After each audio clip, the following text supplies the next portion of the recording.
The actual date that happened in today's second date update is probably one of the biggest train wrecks I've ever heard of. Really? Oh, no. Yeah. Lucas, I read your email, and it sounds like you had an awesome time with the girl that you want us to call today. Yeah, it wasn't. It definitely wasn't ideal. Oh, no. Explain to everybody what not ideal is. Was it the first part where the tears happened, or the rest of it where the funeral happened? No, stop. No, Stop. it wasn't a funeral. It was a cemetery. Oh, my bad. That's not better. Tell everybody about your date. First of all, how'd you meet this girl? I met Avery. Her name's Avery. I met her through a friend of a friend, Okay. Uh-huh. and I picked her up at her place. And she got in the car, and I could sort of tell. I mean, I don't really know her that well, but I could sort of tell that something wasn't right. So I asked her, are you okay? And she started crying right there. I mean, she was talking about she had something with her family, her parents, and she was really upset. At So, that point, Lucas, why didn't you just go, you know what? Maybe we'll do this date another time, and I'll take you back home so you can deal with whatever you got going on. I mean, I thought about it, but, in that moment, I was just like, maybe she just needs someone to talk to. Thank All right. goodness. Or you because saw a moment what? of weakness and you were like, yeah, all right. Get on the I know shoulder, how baby this is girl. going to end. You guys, he's just trying to be a nice guy. You can't drop a crying girl off at her house just to let her cry by herself. Yeah, she just seemed like she needed to get a lot of stuff off her chest, So what was Yeah. wrong? Did you figure out what was going on? I mean, just something with her parents. She had gotten a big argument with them about, she said, her life choices, I guess. Whoa. And eventually the conversation got into, her childhood, and Oh, gosh. it got pretty deep. Yeah, see, at that point, I think you should have maybe ended the date. But I can't even believe your next step. Oh, no. Lucas took her to a cemetery. What? Why? What? Why did you take a crying Well, girl look, to... okay, hold on. Because in my mind, I was thinking, we definitely can't go to a restaurant at this point. Yeah. Yeah. I mean, she was full-on ugly crying kind of Yeah. the circumstance. Good for you for sticking with it, though, Lucas. Lucas, it's impressive that you were even able to stick with it this Yeah. long. If that happened to me, 5 seconds, I'd be out, dude. God, you could at least take her to ice cream to cheer her up. How did you get to a cemetery, dude? I was like, we gotta go somewhere. That it's not going to be ridiculous that she's crying so much. So we happened to drive by a cemetery, and I thought, in that split second, I was like, this is the perfect spot. That is. Yes. I suppose. Look, it's quiet, it's private. There's not a lot of people. So yeah. In that moment, I thought it was the best choice. What Plus, did you can always use the perspective of, hey, things could be worse. Yeah. Yeah. You could be dead. Look at that guy, and that person over there. What did you say to her? I mean, I was like, look, this is just a quiet place where you can just do your venting, and and I'll just listen. And Okay. Uh-huh. she was really being open about all this stuff about her family. And weirdly enough, I thought that there was a connection. Is this your new thing now, Lucas? You're going to start taking people on cemetery dates? It worked out so well for you? It'll be a thing, yeah. All right. How did everything end with her? I sort of, after all this stuff she'd been revealing, I felt kind of closer to her, and so I put my arm around her, and we walked to the car, and then, I thought it would be an okay moment to try to kiss her. Oh. After all that? Yeah. Oh, no. That is a bad choice on so many levels, Lucas. That's coming from Jubal. Yeah. Look, looking back at it now, obviously it wasn't the best decision. She just poured her heart out to you about some family issues she's having. She's been crying, and you're in the middle of a cemetery. Not the best time to make a move. She had calmed down a little bit, and like I said, the things that she had been telling me, I feel like we had gotten close in a couple hours that she'd been, telling me all this stuff, I think I would have kissed him if I was the girl in that moment. I mean, Really? yeah, you feel super connected to someone like that. I think it's called vulnerable. Yeah. Vulnerable. Yeah, and you're vulnerable, and Sad. you have everything opened up to him. She definitely wasn't having it. She there definitely we pulled back, and I did not. It was not a smart move on my part. You said she wasn't into it. What did she say when you tried to kiss her? She sort of stepped back and was like, you want to kiss me in a cemetery? She basically just wanted to go home at that point. And you still want to call her for a second date update. Ballsy. Like I said, I felt by the end, even though, she wasn't receptive to the kiss, that there was some sort of connection there. Well, she obviously trusted you if she told you all that Totally. stuff about her like childhood and stuff. Or she's crazy. Well, we'll play a song, come back, call her, and get your second date update, okay? Great. Thanks, I'm guys. excited about this one. Moving 92.5. Brooke and Jubal in the mornings. Second date update. After the first date that you had, Lucas, I still can't believe that you want to call this girl and do a second date update. You're sure you want to go through with this? Yes, I'm definitely sure, yeah. If you missed the first part of the second date update, Lucas took this girl Avery out he met through friends. Soon as they started driving to go to dinner on their date, she broke down in tears because of some stuff that was going on with her family. That wasn't enough to scare Lucas away, so he decided, you know what, we can't go to dinner. This is going to be awkward now. I'm going to stop at the best place possible, a cemetery, Yeah. and walk around the cemetery and let her spill her guts there. I know is the only option you had, Lucas. And then when Lucas tried to kiss her at the end of the night, she pushed him away. I was like, you want to kiss me in a cemetery? I don't think so. I never asked you, Lucas, how many times have you tried to get a hold of her? It's been a week now. The text I sent, she just hasn't responded back to at all. Just nothing? She hasn't apologized profusely and said, "Oh my God, I came across as a crazy nut job. Let's do this again." No, I haven't heard from her at all. And honestly, you still find her super attractive. I do, yes, I do. Okay. Sometimes crazy can be hot. I'm not going to lie. Seriously, though. All right. All right, Lucas. Well, we're going to give her a call right now, see if we can get her on the phone, okay? All right, great.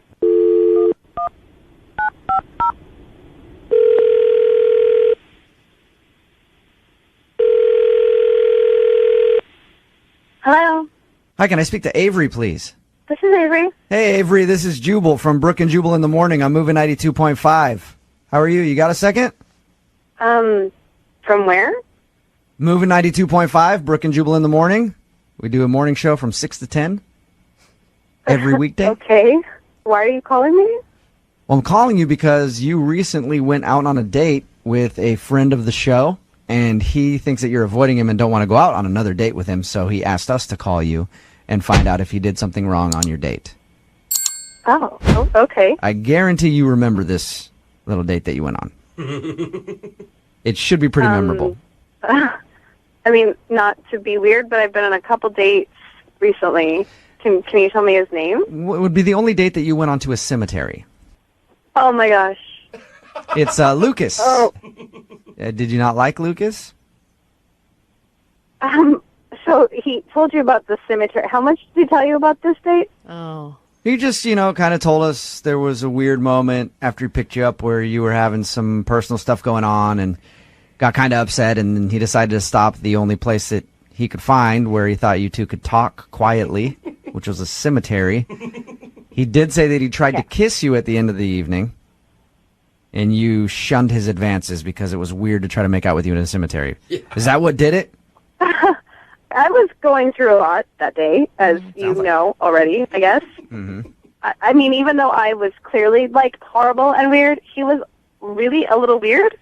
I'm sorry, but... Really? He was the weird one in this whole thing? Yeah.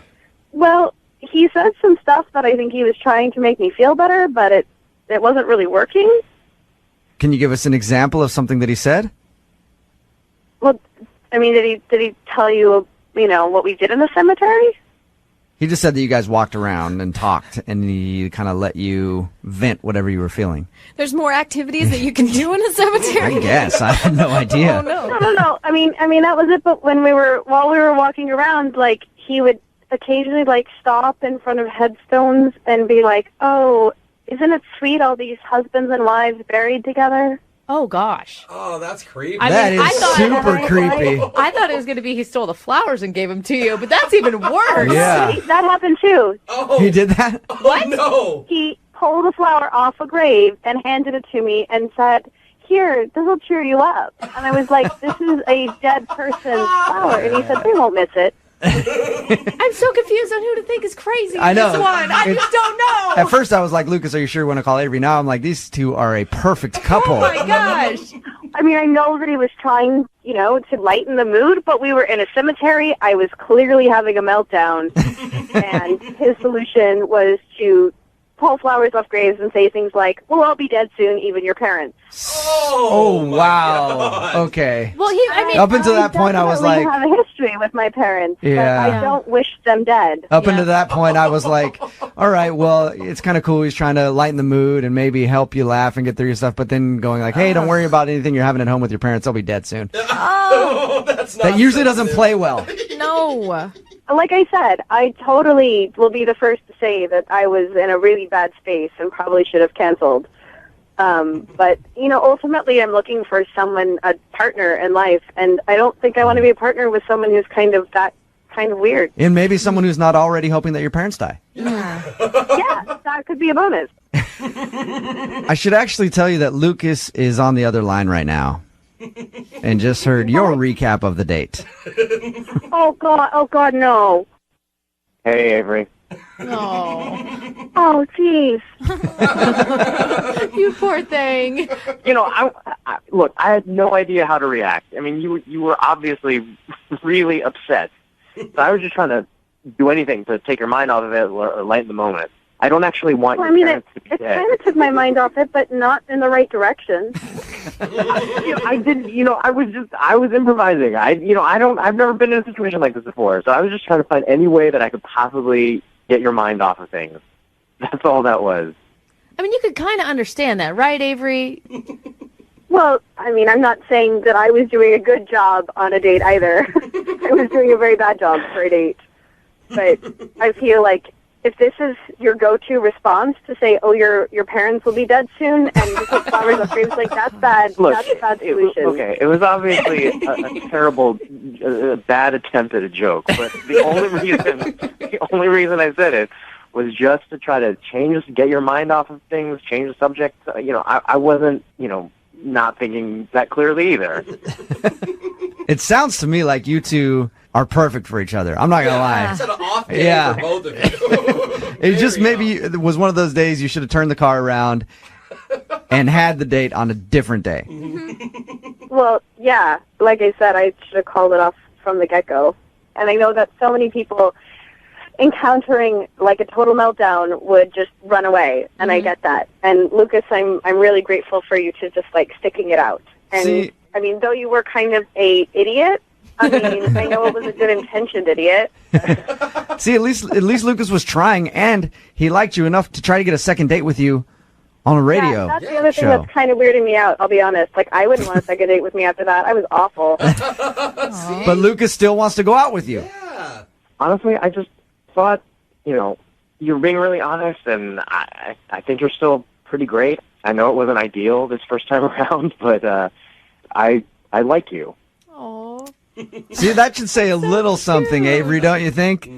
that's really Because honestly, nice. Avery, if I picked you up and you started bawling like that, I would have left you by the side of the road. So why don't you give Lucas another chance? We will pay for a second date. Will you go out with Lucas again? Oh, come on. I mean, I guess it can't be any worse. Yeah. Yeah, exactly. Positive Go attitude. uphill. It's just like we tell everybody with the show, set your standards low and you'll like us if you just listen.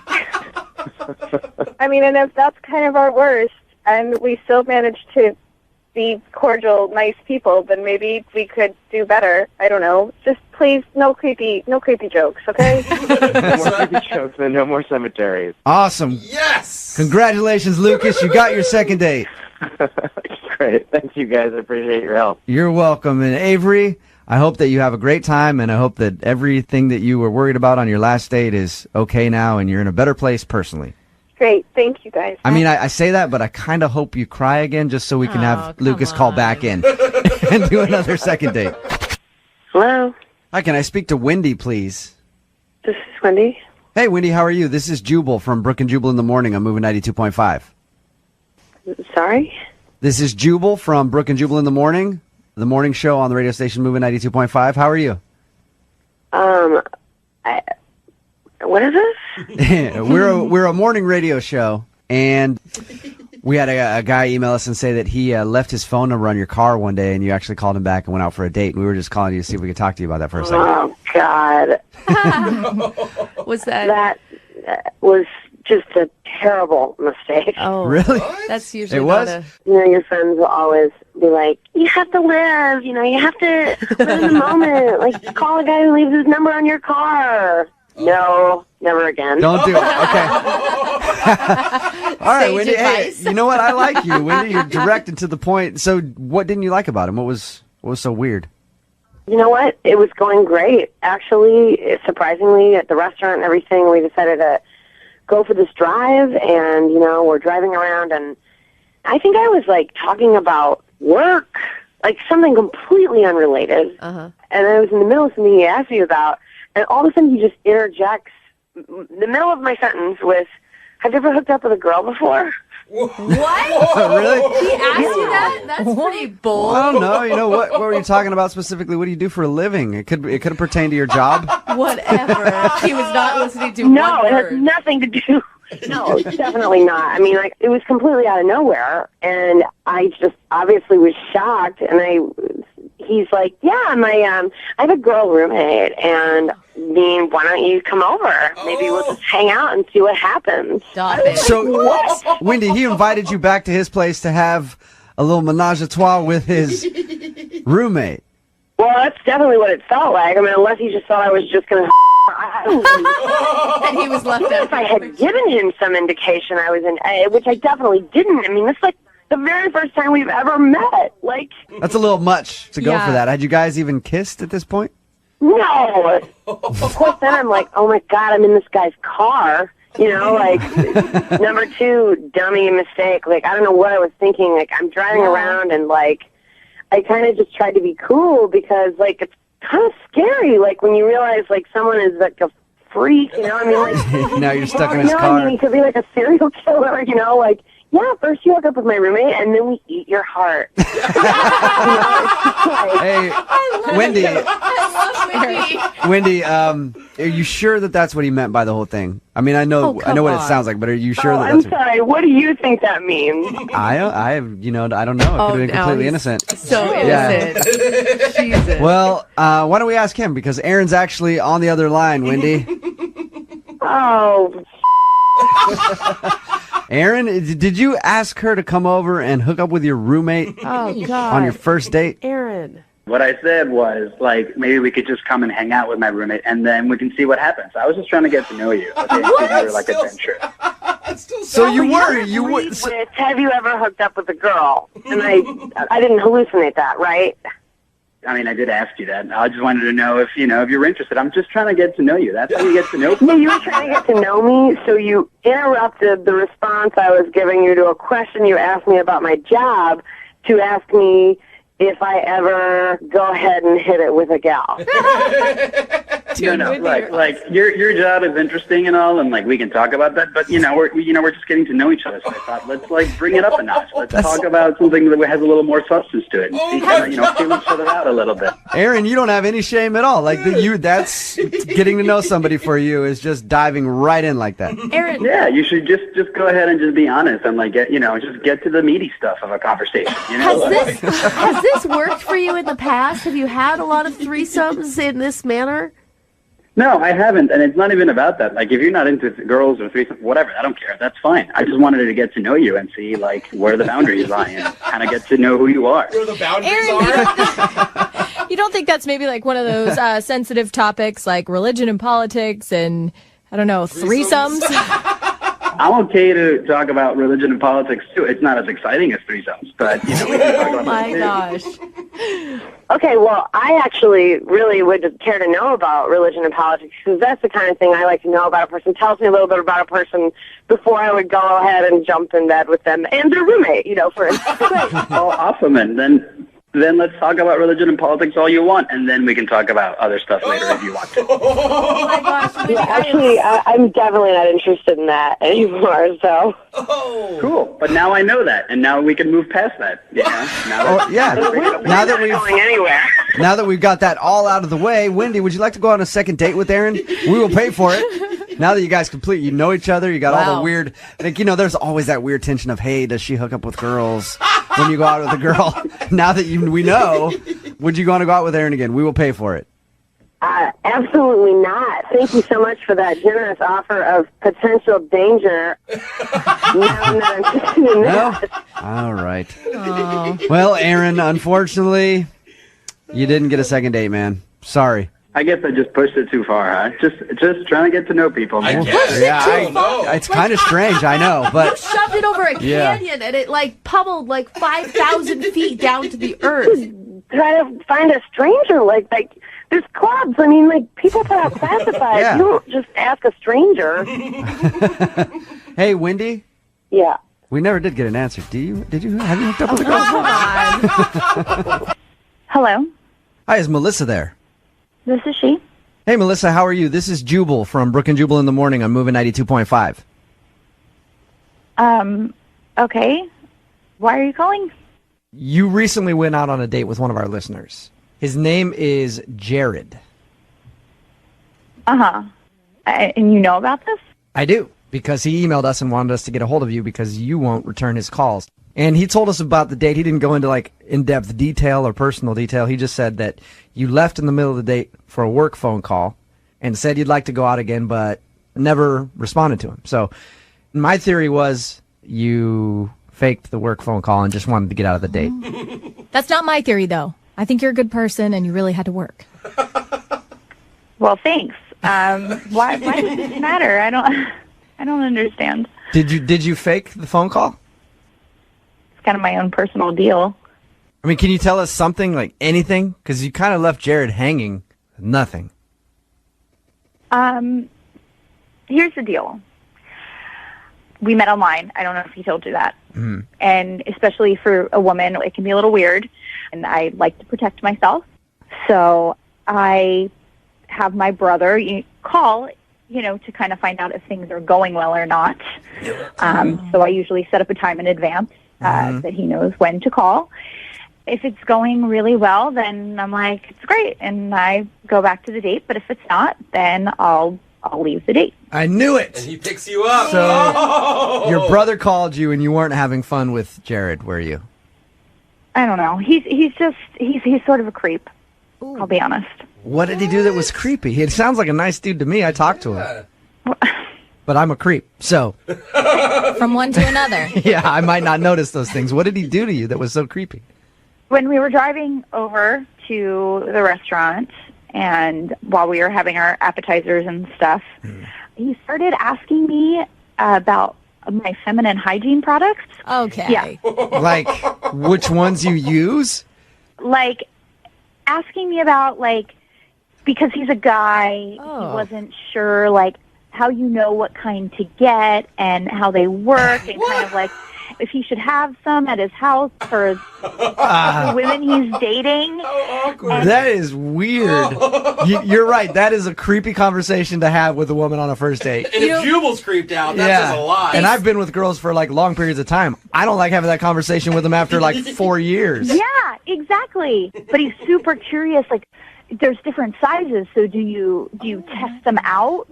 That Know which one is the right one to use? Oh, come on, dude. Is nasty. there a certain test and Hey, Melissa, can you hold on for 1 second, just real quick?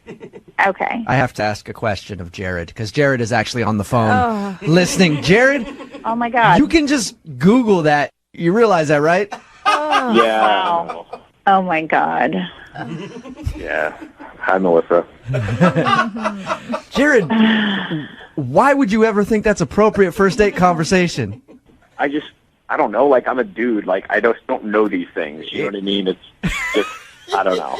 I was just really nervous. I don't know. She's really pretty, and I was really excited about it. So I was just I don't know. So you asked about that? Here's the thing. First of all, that's the worst conversation. I've never had a guy I've ever dated that ever even wanted to talk about those products, see those products, have anything to do with those products, because they don't even want to think about why you're using those products. Yeah. Yeah.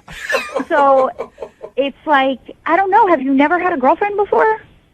Well, no. I've been in a long-distance relationship for the past few years, and recently we broke up, so I haven't dated in a while. And you decided to bust out that talk on a first date.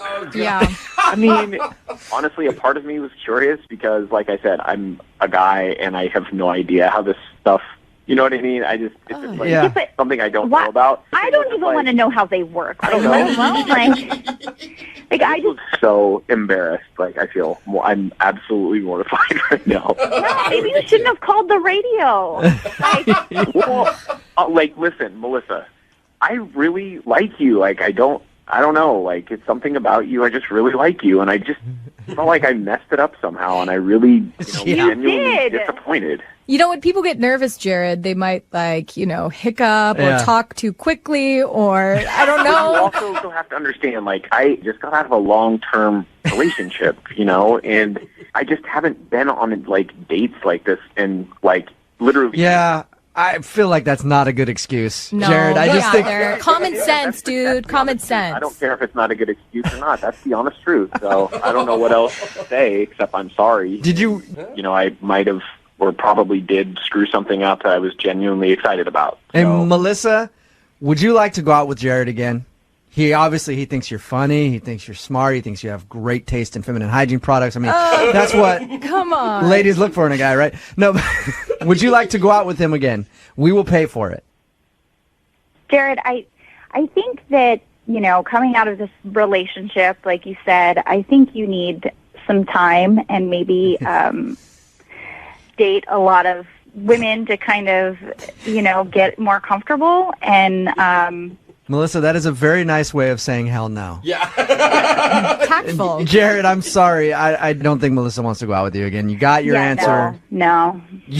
But at least you improved your dating skills, okay? Yeah. Melissa, you sure you don't want to go out with him again? Think about this. If you guys did end up in a relationship, he might be the only dude on the planet who's happy to go buy that stuff for you. I mean, I'll totally let him go buy them for me if he wants. I'm not going to date him, but I don't like buying them. So Hey, he Jared, can do it for me. It has been sort of a successful second date update for you. There you go. Brooke and Jubal in the morning. Today's second date update is a little different. Actually, it started at a place where I feel sorry for almost any woman that goes there. What is it? The golf course. Why? Women love golf. Well, I know they love golf, and a lot of them are very, very good at it, but there are so many dudes on a golf course that just try to hit on them nonstop, especially if you're like working the drink cart. Oh God, that's got to be the worst. Just old dudes being like, you keep this coming around every 3 holes. Here's another $20 where that came from. By the way, did I mention I'm a CEO and I'm twice your dad's age? Let's go out sometime. So anyway, today's second date update started on a golf course and involves an angry brother. That's pretty much all I know about it. Sounds like it should be a lot of fun. Peter, what's up? How are you? A little pissed off. I'm doing okay today. Wait, so does that make you the angry brother, or is there another angry brother involved? No, I think I'm the only angry brother on this call. Well, let's check. Is there another angry brother here? Nope, just you, Okay. Peter. All right, cool. Your email was actually a little confusing, but I want you to explain what happened. Why are you calling for a second date update today? Okay, well, I got invited by my boss to this charity golf outing. Okay. And he told me I could bring a guest because usually I play with him, and my sister's a golfer. So I brought my sister. Cool. Okay, wait, hold on. We're not calling your sister for the second date update, though, right? No, definitely don't want to date my sister. Okay, good. Things that have to be established. No. Yeah, no. So we got paired with these two guys. They work for another company. I never met them before. But these two guys, Tyler and Max, and they seem like good guys, and we were having a good time. It's like a party tournament, basically. There's shots at every hole. There's drinking competition, games, whatnot, raffle prizes, that whole thing. Okay. So it's me and my sister, and it's these two guys, Tyler and Max. Okay. And drinks start flowing. Tyler and my sister start hitting it off. The flirtation grows, and I'm thinking, what am I going to do about it? But throughout the round, it was more and more. They were distracted by each other, not even taking their shots, just giggling, and Like on like a little grassy hill somewhere, making out while you guys are trying to putt. it wasn't quite like that, but it might as well have been. I mean, they weren't thinking about golf. Okay, so wait, were you angry at that point? Like, were you mad at your sister for ruining your game, or? No, I mean, I it was whatever. It was fine. She was having a good time. I didn't really care. So anyway, this continued the whole round. And by the end, it was a little annoying. Not going to lie. It was like me and his friend were just these awkward guys on their date. And it wasn't even like we were playing golf. It was like, where can we get the next drink? And towards the end of the round, the last few holes, they actually rode together. We switched carts, and I was awkwardly riding with his friend. So it's almost like she was on a date, and you were on a date with somebody new, too. Cute. But that was just the beginning, because after the round, they had the raffle and the dinner and everything, and it was like she completely forgot I was even there. We were sitting at the same table, but it was like their second date at this point. And the drinks are flowing. And meanwhile, I'm her DD. I'm driving her, so I'm basically a babysitter at this point. Yeah, right. She's going home with him. She doesn't care about you, bro, okay? Yeah, well, that would have been better than what happened, because the raffle and the dinner was winding down. It was over. People were leaving, and I couldn't find my sister. Uh-huh. And, I mean, I was literally the last person in the ballroom. There was nobody. There was the people cleaning up. I don't know where my sister is, so I go out to the parking lot, and people are leaving. I go to my truck to put my clubs and our stuff back, and there in the bed of my truck is my sister with Tyler. Oh. Your truck has been christened. I think the word you're looking for is tainted. But, All right. So 2 problems. 1, you got to burn your truck. And 2, you saw your sister doing that in the back of your truck. No. yeah, it was dark. I didn't see much. I heard more than I saw, and I quickly walked away. Oh my God, but then you just have to wait till they finish. Like, what do you do then? Like, you're just sitting on the curb like, all right, minding my own business, twiddling my thumbs here. Yeah, you go on Instagram and you'd be really pissed off, and you just sit there. Just sit there and scroll through your Instagram feed for about, what, how long? How long were you there? About 40 minutes. Wow, nice work, sis. Yeah. Yeah, so she comes stumbling back my way, holding hands with this douche, Tyler, and they're... I like how we went from a good guy to a douche because now your truck is involved.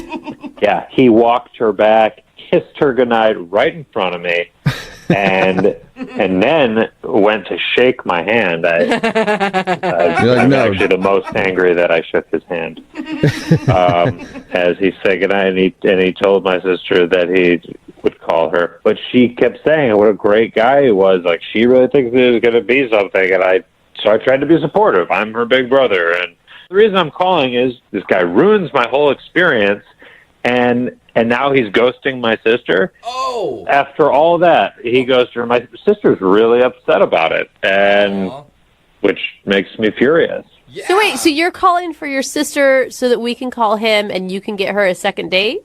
I don't want to get her a second date. I'm calling to find out why he ditched my sister like that. I want answers. Oh. Whoa, the brother's coming in. And if it's a good reason, are you going to be like, hey, will you go out with her again? Or I mean, if there's a legitimate reason, sure. But I don't see how there could be when you just get someone's number and then you don't talk to them for 2 weeks. Yeah. Well, he did more than get her number. I just want to remind you that. He got more than a number. Dude. Thanks for that. Yeah. No problem. All right. Well, we'll play a song, come back, and then call him and find out why he's not calling your sister back, and maybe end up getting your sister a second date. All right. Thank you very much. You're welcome. Hang on. Peter is on the phone, and Peter doesn't want a second date today. Peter wants to get his sister a second date, or at least find out why the dude that hooked up with her in the back of his truck at his company's golf tournament won't call her back. Peter, are you ready to go? Yeah. Peter, I forgot to ask you, does your sister know you're doing this? No. She doesn't. Okay. Do you think she's going to want that? My sister's really upset about this. She really liked him, so... All right. There we go. What's your sister's name, by the way? I never got her name. Leah. Leah, okay. And when I call this dude for the second date update, I'm just going to say that she wants to know before I bring you on the phone, okay? All right. Appreciate it. Well, let's do this. There's a slight easterly wind in the air, and I think it is the perfect time to dial the phone number. So let's dial away.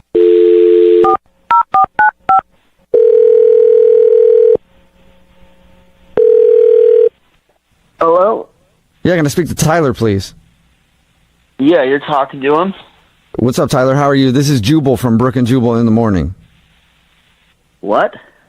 Yeah, my name is Jubal from Brooke and Jubal in the morning. It's a radio show. Yeah, I know the show. Why are you calling?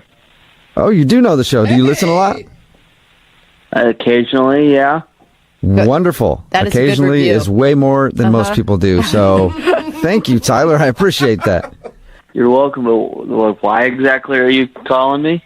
Well, I'm calling you today because somebody emailed us to do a second date update with you. You mean that thing you guys do when you go on a date with somebody but you don't call them back and then you guys follow up? Yeah, exactly. Yeah, wow. You are an occasional listener. Look at that.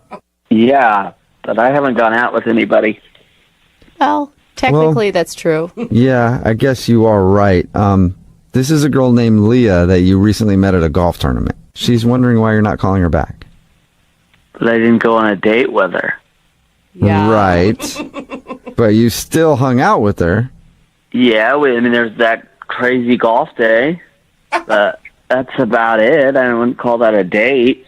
But it's still fun. It sounds like you guys made a great connection. You spent most of the day together from what we know. From what I can remember. Oh! Yeah, you guys, according to the report we heard, everybody was hammered, and you guys especially were very drunk. Okay, yeah, I know I was, but I still don't understand why she's wanting to call me. I don't even know how did she get my number. What? I'm assuming you gave it to her after you gave it to her. And it sounds like you guys had quite a connection together. It seems pretty obvious to me why she'd want to go out with you again. We flirted, we had a good time, kissed around the 16th hole, but... You did a little more than that. Yeah. There's a reason that you probably would have gave her your phone number. Look, to be honest, I don't recall anything from that day mostly. It was the 12th hole is the last thing I have that I can remember. For real? Dang. Yeah, I remember 12th hole, and I remember getting home in a taxi cab. Dude, there was a dinner, there was an auction, there was some other stuff after that. You don't remember any of that. I've been told all of that happened. Don't have any memory of it. Okay. What's the last thing that, somebody told you about that you don't remember?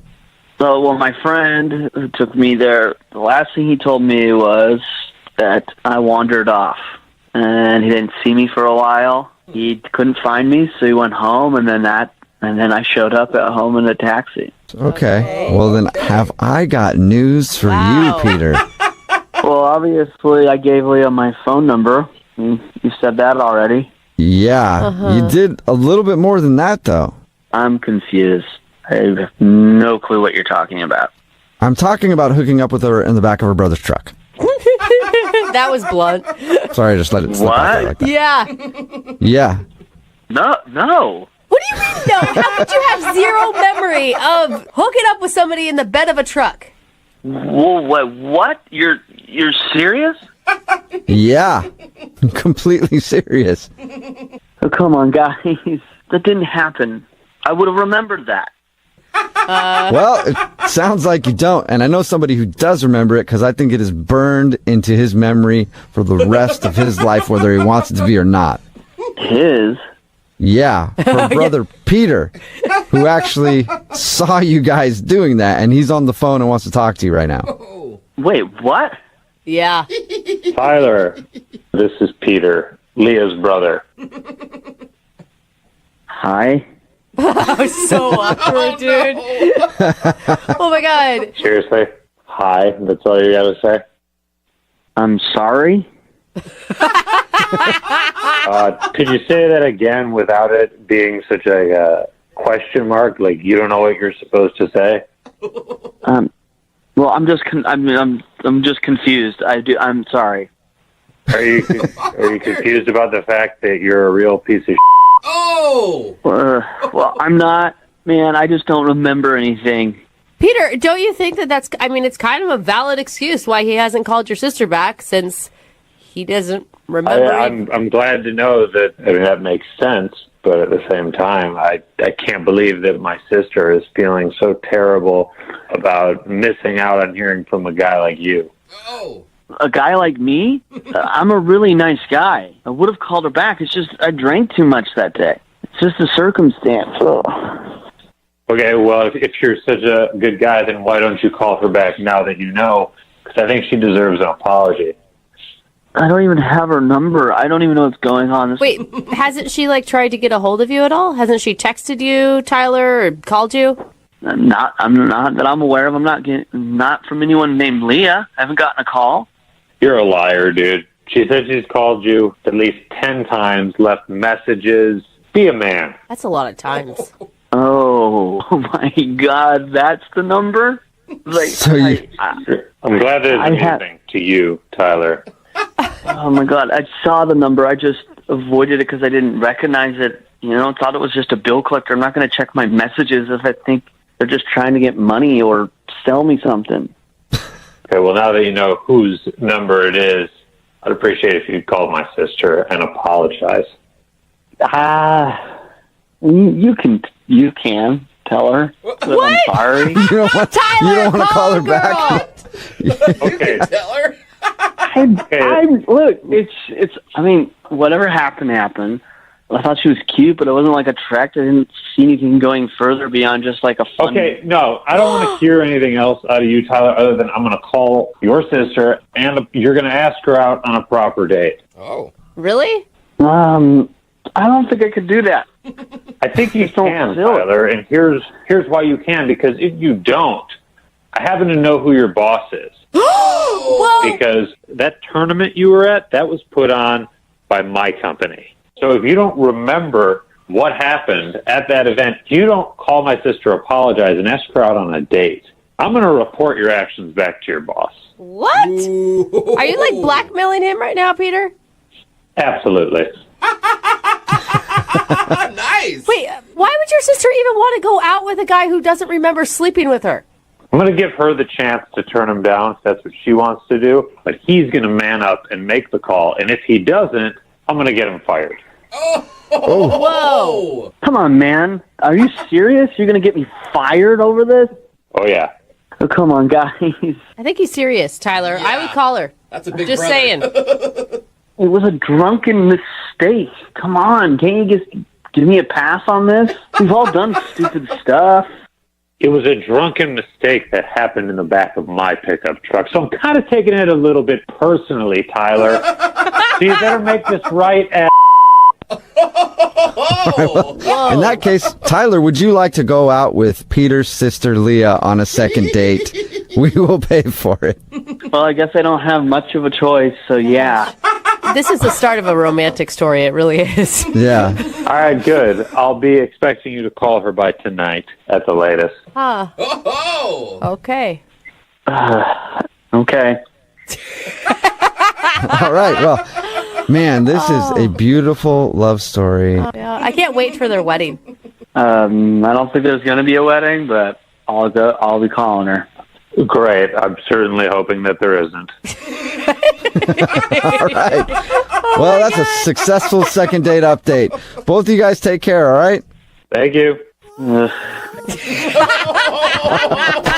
and Jubal in the morning. Text in at 592 that says, Brooke and Jubal in the morning. Entertaining extortion along with your morning coffee. It's true. That's what we do here. So we support bad. extortion and blackmail and all other types of crime, really. No, We don't Brooke and Jubal support in the it. morning, talking about today's second date update. If you missed it, Peter wanted to call Tyler. They didn't go out together, but Peter took his sister to a golf tournament. It was like a work golf tournament. And his sister got very drunk and ended up hooking up with this dude, Tyler, in the back of his truck. Not Tyler's truck. Peter, the girl's brother's truck. Yeah. And he saw it. And then the dude wasn't calling back. So Peter wanted to do a second date update to confront him about it. And it turns out Tyler didn't remember a single thing, and that's why he wasn't calling her back. I'm sorry, but in this whole thing, the brother, that's just creepy, man. You don't get involved in your sister's sex life. I mean, just stay out of it. No. I think he's been a good brother. She was upset. He wants to get to the bottom of it. It's creepy. And then extorting the guy to make him go out with his sister, or like at least apologize, I guess.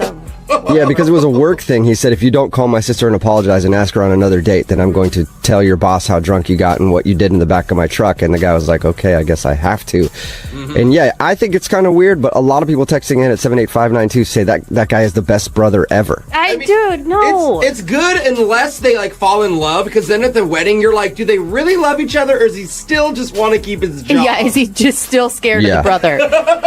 Or if they get married, you have the worst brother-in-law ever. I mean, he's going to be involved in every single thing that you do. Yeah, true. Remember, if you want a second date update, all you have to do is email the show, and we will call the person who didn't call you back. You know you had a good first date when you could have lost your job over it. Whoa. What? I don't think that's good. Well, Becca, who's on the phone today to do a second date update, emailed us. I don't know much about her date, but she said it was spontaneous and incredible, and I actually skipped out on work halfway through the day to go on the date. Oh, cool. That is cool. You're right. Yeah. I don't know what that means, so let's just ask her. Becca, what's up? How are you? I'm good. I just want to know why he's not calling me back. Yeah, so do I. I want to know about your date. Me too. I mean, use the word spontaneous and incredible in your email. What does that mean? Honestly, it was the most incredible day in my life. What? In your life? That is a bold statement. Seriously, it's just the best thing. Wait, where did you meet this guy? Who is he? So I was actually on my lunch break, and I was at Starbucks. Okay. And all right, nice frappuccino halfway through the day, give you a sugar rush and then a sugar crash in the afternoon. That's cool. Thanks for the analysis. Yeah, so there was this good-looking guy. He was so good-looking in a suit. And he came up to me, and he was so personable, and we were talking. It was a great conversation, but I thought I had to get back to the office. But honestly, I didn't really want to go back. He was just, wow. He was wow. So after talking for a few minutes, I just decided, that's it. I'm not going back. This guy is really cool. There's something about him. So when he approached you to talk to you, was he trying to get you to hang out longer, or did you just assume all this? Because the way you're telling a story, it's like he just started talking, you're like, well, I'm calling into work. Now I'm going to follow this guy around all day. No, it didn't happen like that. What happened was we were talking, and he asked me to lunch. And I wanted to go. I wanted to do something for myself for once. All right. Okay. So you just called your boss, or you just didn't show back up, or? Yeah, I called in sick. Called in sick at lunchtime. It's weird, because they saw you in the morning at work, and then you called in sick at lunch and left. I mean, I could have got food poisoning for all they know. That's the only thing I could come up with. So wait, That's true. Yeah, but how did lunch turn into the best day of your life? Okay, well, pretty much. We went to lunch together, and then afterwards we walked around a park, so it was really romantic already at that point. It does sound pretty crazy. Lunch and a walk through the park. Becca, your life, man. I don't know how you do it. No, guys, it gets better. Just hold on. Okay. You guys sat in a bench, too. Yeah. Watch some birds or something. Slow down, Jubal. Don't ruin her story, okay? Sorry. No. Okay, listen. So he whispers in my ear. He goes, do you want to do something crazy right now? And I'm like, what? Crazy? What does that mean? And he takes me to a pet store and buys me a puppy. No way. What? Wait, did you want a puppy? Who doesn't want a puppy? That's true. People who don't want to take care of a puppy. That's a lot of responsibility. I don't know. At that point, I wasn't even thinking about taking care of it. I was just like, this is the weirdest thing that's ever happened to me on a date, but I like it so much. But that's like possibly a 15-year commitment with a guy that you just met during your lunch break. Yeah. It was just the moment. I was feeling it in that moment. I just wanted to go for it. All right. So did you guys pick out a puppy together? Yes, we did. Yeah, it was so cute. And we named it Sprinkles. That was my name, obviously. Oh, and So then what happened? You get the puppy and then what? So afterwards, we brought Sprinkles to my place, and we were lying on the floor playing with her. She was so fun to play with, and we had an amazing night. Uh-huh. And then some things happened. Oh, looks like you're still glowing, girlfriend. Such a good night, let me tell you. What happened? What happened? Jubal. Then they take the puppy out to let it go pee. Becca, what happened? I'm confused. No, don't ask. Jubal, you know what happened. I don't. You said some things. That could be a lot of stuff that Okay. happened. I don't know. I'm totally confused. So wait, did he stay the night? Yes, and the next morning when I woke up, he wasn't there, but I found a note on the counter. Okay. So the note said, I had an amazing time. Sorry I had to take the puppy home with me. I can't wait to see you again. Love, Ricky. Whoa, he actually said love at the end of it. Jubal just got hives, just you even saying it. Sheesh. Yeah, that's a lot. Yeah. I know, it's crazy, right? Yeah, that's even worse than getting a puppy for somebody right when you meet him. Oh my God. It's not like he said, I love you. He just, I mean, which is still nice, but it's not exactly dropping the L-bomb. Yeah. It's like, it's okay, he had to go, but the note was really sweet. Uh-huh. And I've been calling him because I want to see Sprinkles, but he hasn't been picking up, and honestly, I'm just worried about him. I don't know what's going on. I know he has a job where he has to travel a lot, so he might not be at his phone, but I just want to talk to him. I just want to hear his voice again. Okay, wow. How many times have you tried to get a hold of him? At least 10 times now. I try not to call, too many times in a row, but I miss him a lot. So hopefully you guys can get him on the phone. Okay, well, we'll see. We'll play a song, come back, call him, and see if we can get a second date update from this dude and the puppy. Okay, great. I'll do it right after this. Hang on. Becca is on the phone, and today she wants to call a dude named Ricky. Ricky has her puppy. And he also has her heart. Aww. She was out on a lunch break at Starbucks one day, and then Ricky walked in, a vision of loveliness, and started chatting her up. And then he convinced her to call in sick to work the rest of the day. She did it. And while they were out hanging out, getting lunch, walking through the park, they actually went and bought a puppy together. Oh my God. And then ended up spending the night together. He was gone in the morning. So was the puppy. And she doesn't know why he won't answer her phone calls. Oh my gosh, Becca, how are you feeling right now? I'm a little bit nervous, but I know our date was such an amazing time, and honestly, I just hope everything's all right with him. Okay, so you think that there's a reasonable explanation, and it's obviously that he was hit by a bus. Definitely. Okay. All right, well, I'm going to dial his phone number right now and see if we can get him on the phone, okay? Okay. All right, here we go.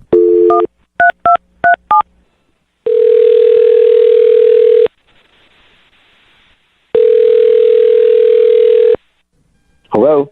Hi, can I speak to Ricky, please? This is Ricky. Hey, Ricky, how are you? This is Jubal from Brooke and Jubal in the Morning. This is what? Jubal from Brooke and Jubal in the Morning, the radio show. What is that?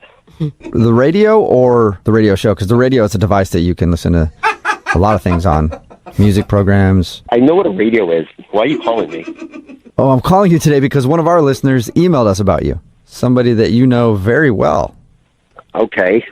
I mean, you have a puppy with her. You should know who it is. Why are you asking all these questions? Well, I'm asking you because we do a segment on our show called The Second Date Update. So you recently went out with Becca. Okay. Yeah, Becca. All right. Uh-huh. Okay, that sounds funny to you. I don't know why.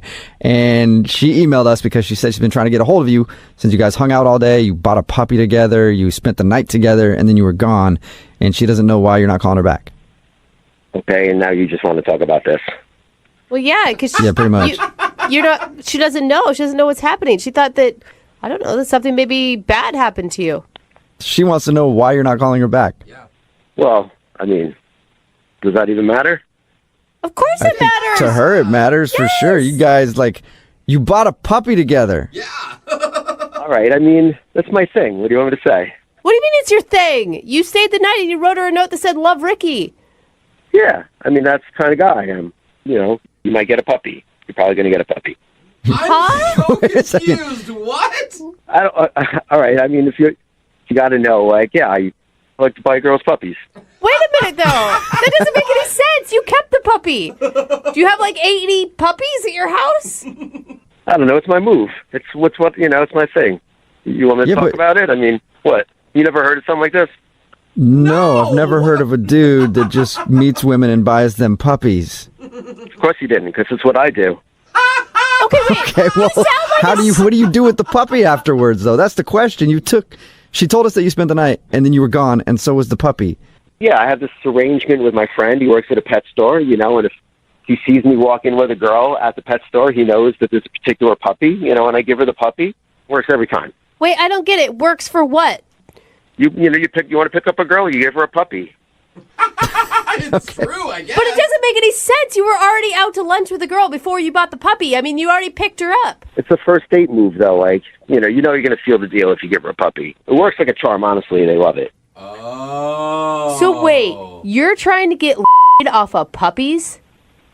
I'm not trying to. I do. Yeah, I mean, we only know one person that's come in contact with you, and it worked with them. It always works. Oh my Dude, Okay. that is evil. You are using puppies. What? I mean, dudes walk dogs, and they get to meet girls when they're walking the dog. I mean, I just give them the dog. I'm cutting out the walking part. What happens to the puppy, though? In the morning, I bring the dog back. I bring the dog back to the pet store. Yeah, my friend takes it back. Oh my gosh! What, am I going to take care of this thing? You're crazy. Bring it back. But Ricky, do you understand what you're doing? You're doing more than just getting laid. You are roping these women into believing that you want to have a future with them.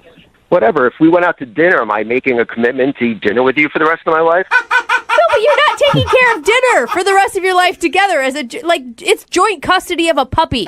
Come on, if you believe that we're going to have a whole life together just because I gave you a puppy, I mean, honestly, that's really stupid. Oh my God, now you're calling her dumb? I mean, come on. You just meet this guy, and the first day, you're making plans for the rest of your life based on a puppy. I mean, you have to be a moron. Dude, she Whoa, Ricky, after that, I would like to tell you that somebody wants to talk to you because Becca is on the other line, and she just heard everything you said.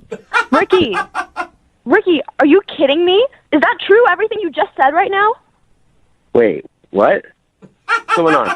Mm-hmm. Ricky, stop playing stupid. I just heard everything you said to these guys. Wait, what exactly did you hear? I heard that you buy puppies to get girls into bed with you. No, that's not exactly what I said. So That sounds like it was exactly what you said, Ricky. Ricky, you cannot backpedal on this, man. No, I think you just missed something or whatever. I mean, yeah, I buy girls puppies, but those just stuffed animals. I bought you a real puppy, You're the only one, honestly.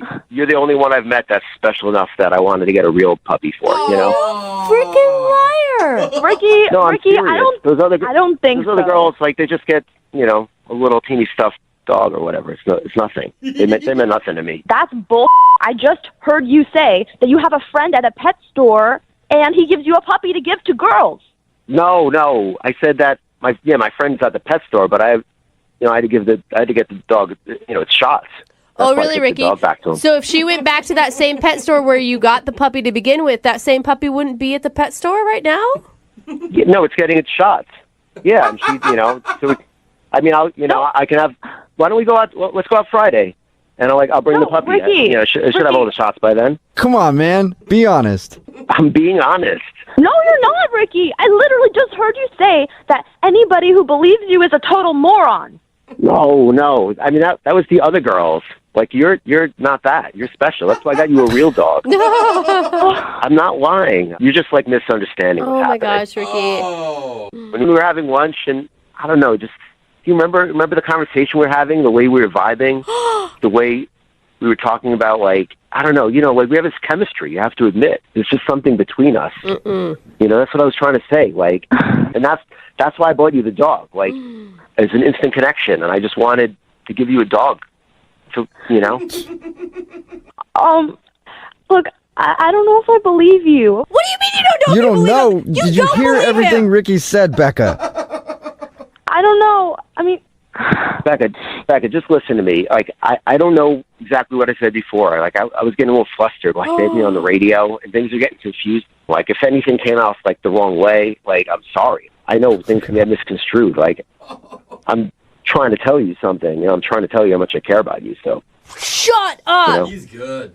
Dude. Let's just try to like move past this, and like I said, let's get together Friday, and I'll take you out to dinner. Gross. I just want to make sure that you're not lying to me. No, Becca, he is lying to you. He's a con artist. Do not listen to him right now. I know you want to be in love, girl. I know you want that whole day to be true and the puppy love and all that stuff. It's don't not. Listen to them. Becca, don't listen to them. I'll see you Friday. I'll pick you up, and then we can go get Sprinkles. And like, you know Sprinkles' face when she sees you, like she's gonna freak out. It's gonna be awesome. Yeah, I mean, that does sound kind of nice. Oh my God, my head is gonna explode. Yeah, it'll be nice. Like I said, she's getting her shots, and she's gonna be so excited to see her mommy. So it'll be fun. Gross, dude. Oh my God! All right, well, So gross, Ricky. let me officially ask Ricky. Would you like to go out on a second date with Becca? We will pay for it. We're gonna pay. No way. Yeah, of course. I mean, let's just go one more time, and I can prove to you that I'm a good guy and that I really care about you. Gross.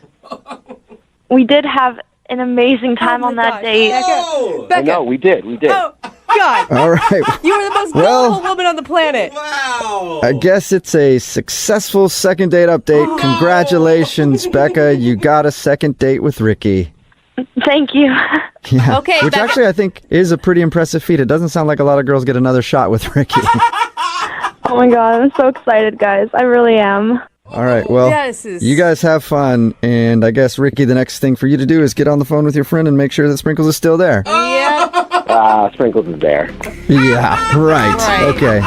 Brooke and Jubal in the morning. Everybody is outraged on the text message board at 78592 about today's second date update. Listen, we could spend a long time talking about it, but let's just break it down really quick. Okay. Everybody listening and everybody in studio knows that Ricky, the dude that Becca wanted to call for the second date update, is a liar. Yes, a manipulative liar. Yeah. He got her a puppy on their first date, but he only did it because he has a friend that works at a pet shop, and he gives girls puppies and then ends up leaving and taking the puppy back to the store after he hooks up with them. But Becca still believed him that that was actually the puppy that they got together, and it was just getting some shots when really he took the puppy back just so he could probably get one last go with Becca. Yeah. Is it really that hard for men to get some? Because I know plenty of women that are ready and want some themselves. Why can't he just... Yeah, absolutely. Intro, please. Yeah. Hello. Where's... Plenty of ladies out there that just want one night. Are you kidding me? Oh, man. Anyway, everybody knows this dude is a liar. Remember, if you want a second date update, all you have to do is email the show and we'll call the person who didn't call you back. The guy on the phone to do a second date update today had a very awkward moment on his first date that most people can relate to. Okay. You know how when your date starts off and you accidentally run over a pedestrian? Whoa, what? Yeah, that is so awkward when that happens, isn't it? A little more than awkward. What's up, Joshua? How you doing? Hey, Brooke and Jubal. Is he calling us from jail? Because I'm pretty sure it's a felony or something. I'm not calling from prison, no. Oh, so you didn't get caught? No, I definitely got caught. Oh. All right. Tell us a little bit about what happened, because your email just said, I need a do-over because I ran over somebody. Oh, my God. And that's very confusing. It's like, all right, we'll do a second date update on that. What does that mean? So here's what happened. I met Kara on eHarmony. Okay. She's great. And we decided we're going to go to a concert because we both really dig on music. And I pick her up at a coffee shop, and we're talking, and it's awesome, and I'm just really into the conversation. And then I accidentally ran over somebody. No, you don't just throw that in there so casually.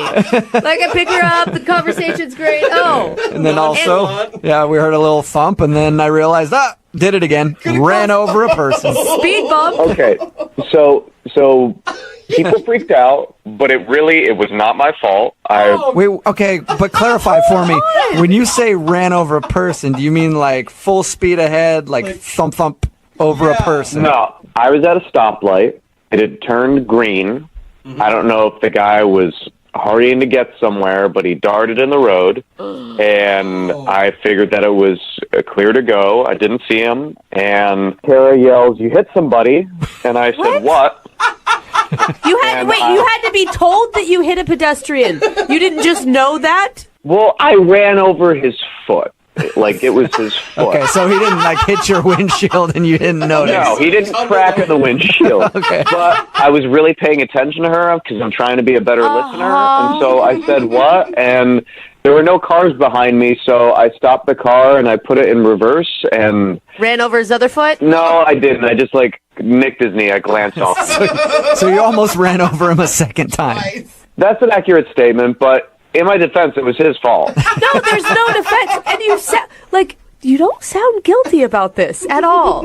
I have thought about this a lot, and I don't feel bad about it because this guy ran in front of the car, and I stayed. I filed the police report. You know, I got into a little bit of an argument with another person that was on the road about what had happened, but I think that she did not see everything that happened. Right. Wait, what was your date doing the entire time you're filling out a police report? Well, she left. Okay, so she took off. And what did she say to you about the whole situation? Did she say anything before she left? Well, she stayed around and she was screaming a lot for a while. I can understand But that. again, I don't think that's me. I think that she had like a family thing that it was bringing stuff up. What? Another So person. You're blaming past baggage for her wanting to leave? I don't think it was about me. Okay. What was she screaming? I mean, there was a lot of the "oh my gods." There was a lot of "this shouldn't be happening." And is that the last you've heard from her? I mean, I was shouting her name out as I noticed as she was leaving, and then the police officer was really stern with me paying attention to him. Yeah. Oh, yeah. They usually So like she it. might have said something else. Okay. But I didn't hear it. So her walking away while you're filing a police report after accidentally running over some guy's foot is the last thing you've seen of her? Yes. Which, could actually be good for you because she sounds like a key witness in all of this, and I don't think that it was the other guy's fault. But it was his fault. Like, I have been to court about this. No charges are being pressed. Yeah, because she wasn't there. Dude, you hit him twice, man. The second time was a glance. So I disagree with the term hitting twice. Look, it was an accident. It just happened to take place with a really cute girl on a first date, and I just need a do-over. And it will be a do-over where we take public transportation, or... Is that because your license has been revoked? I still have my license. It's just provisional, so I cannot drive at night. Okay. So, have you tried to call her since then, though, or will this be your first attempt to reach out? I texted her and I told her, hey, I know that was crazy. Sorry about the guy. The guy's doing okay. And nothing? No response? It's funny, like when you see the little dots with the text sometimes. Yeah. I think I saw that right afterwards, but then nothing. So she thought about responding to you and then stopped herself. Yeah, it seems like maybe she started to say yes, of course, and then she was just nervous. All right. Well, we'll play a song, come back, call her, and get your second date update, okay? I appreciate it. Yeah, man. The following is a true story about real-life events that have actually taken place in our judicial system. The names and dates have not been changed. They're the same. Yeah. They're the same names and dates because it's really not that big of a deal, but it sounds cooler if I talk like this. And Joshua is on the phone today for a second date update. If you just missed the first part, he ran over a dude on his first date and had to give a police report and has had to go to court over it and everything else. He was found not guilty of any crime.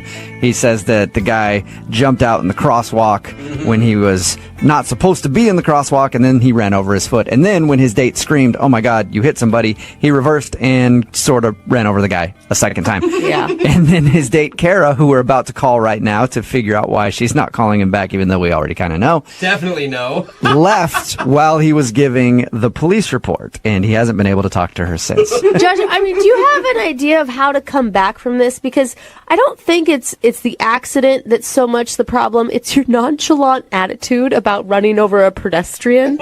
Again, like the guy didn't tumble in front of the car and smash my windshield, and I didn't go, what? He ran in front of me, I got his foot, and then I kind of nicked his knee on the way back. All right. It wasn't like you targeted this guy out of nowhere, like, hey, hold on one second.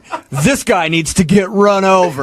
and then put on some AC/DC or something and went after him. It wasn't like I maliciously ran over the dude. It was just an accident. All right. Well, I'm going to dial her phone number right now, okay? Okay, cool. Thank you. Thank you. Here we go.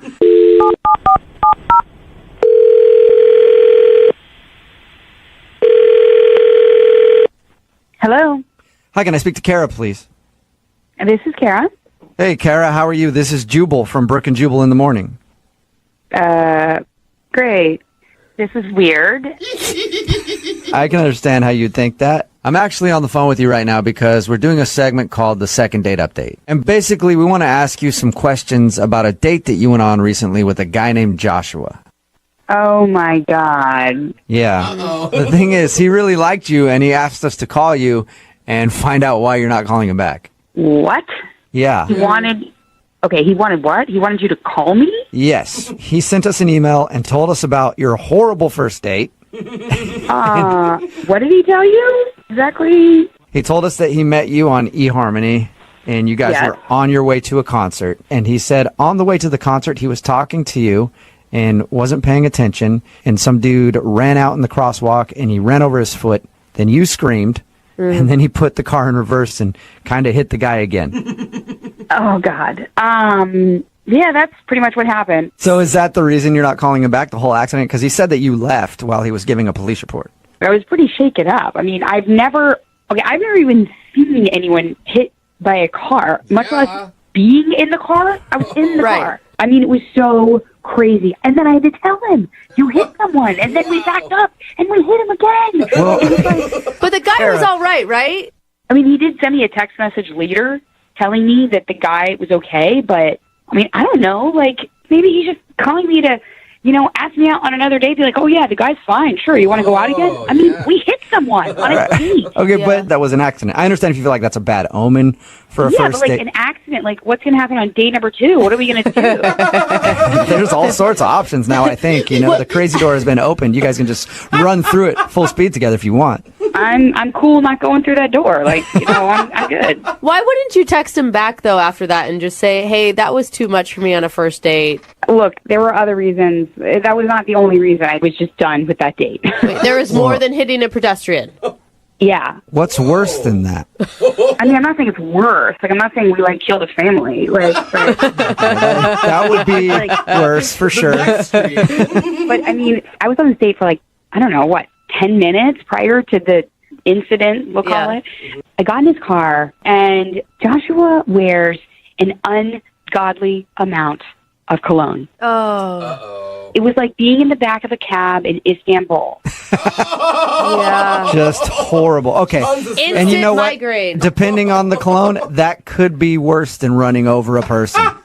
I mean, that person was okay. If I stayed in my car much longer, I would not have been okay. So that's why you left. You didn't actually leave because of the pedestrian. You just didn't want to ride home. I'll be honest, it was like, dude, my asthma was going to be like, hello. Like, there was no way. There was no way. And I'll be honest with you, I don't understand how it is that he could have sprayed that on himself in the morning and was like, yeah, I smell good. No way.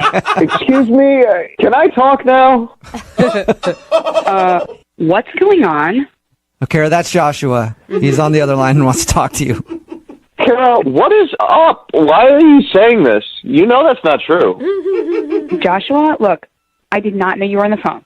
And I am really sorry that you had to hear it like that, but it is true. I'm sorry. I put on a little bit of cologne because I cared about the date. I wasn't swimming in it. I'm sorry. I feel bad kind of right now.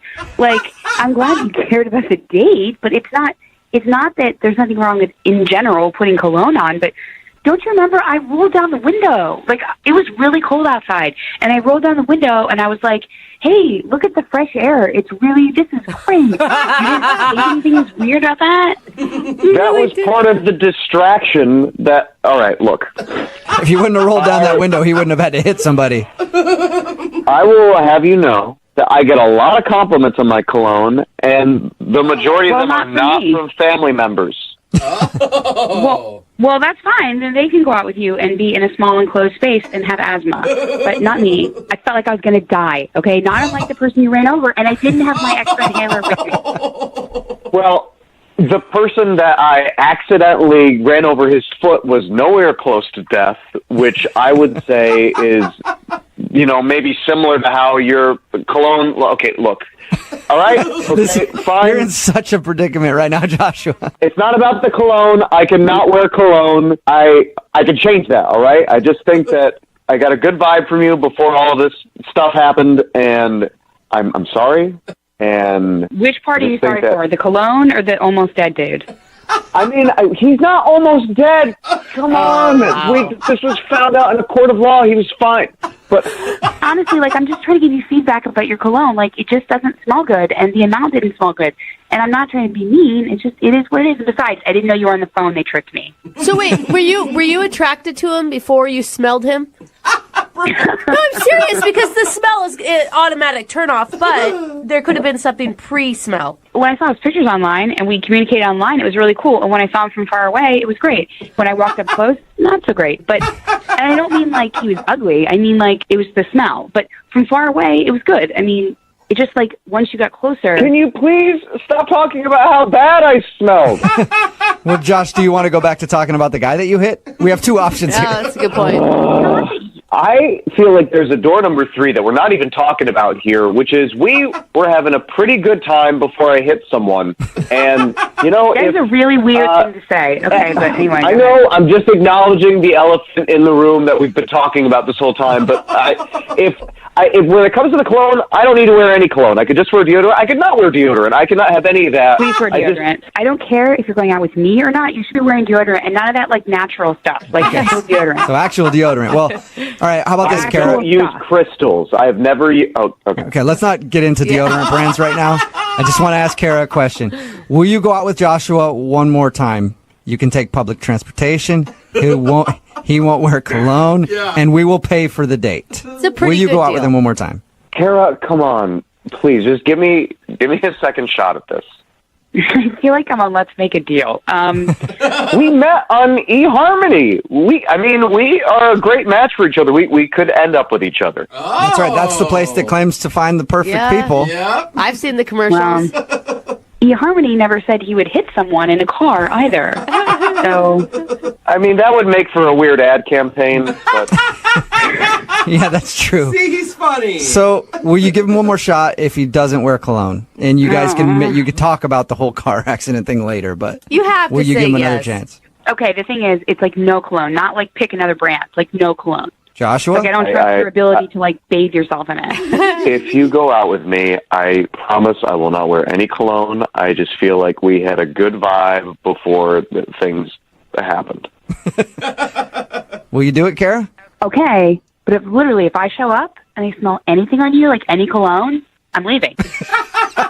And if your bumper is damaged or I see blood or hair on the front of your car, we're done. I have already cleaned the car. You can't see anything on it. So, well, that's really good to know. right. Yeah, isn't that wonderful? Good. Congratulations, Joshua. You got a second date. oh, Kara, I'm excited to see you again, and I promise you won't regret it. Unless he runs over another person. Oh, wow. Brooke and Jubal in the morning. Text in at 78592 that says, I agree. I'd rather date a murderer than a guy who had bad cologne. Oh, come on. And I think personally, I agree too. If you missed today's second date update, this guy Joshua wanted to call this girl named Kara. He wasn't getting a call back, and he figured it was because he actually ran over a dude on their first date. Yeah. Now, it wasn't his fault. That's been proven in a court of law. Yes. A guy was crossing at the wrong time, and he kind of clipped the dude and then reversed and ran over his leg. Again. And he thought maybe that was a bit too much, and she thought he did it on purpose or something because he wasn't paying attention. But that wasn't the reason. The reason was it was because he was wearing very bad cologne. Oh, man. And she didn't even want to be in the car with him in the first place because his cologne was so terrible. That's so sad, though, when you can get in a car accident and she's like, thank God I can leave now. Yeah. This is my cue. I have an excuse. I know, she's actually excited because she just saw somebody get hit with a car. Oh, sweet. I get to stand outside and wait for the cops to show up. That's going to take a while. Fresh air.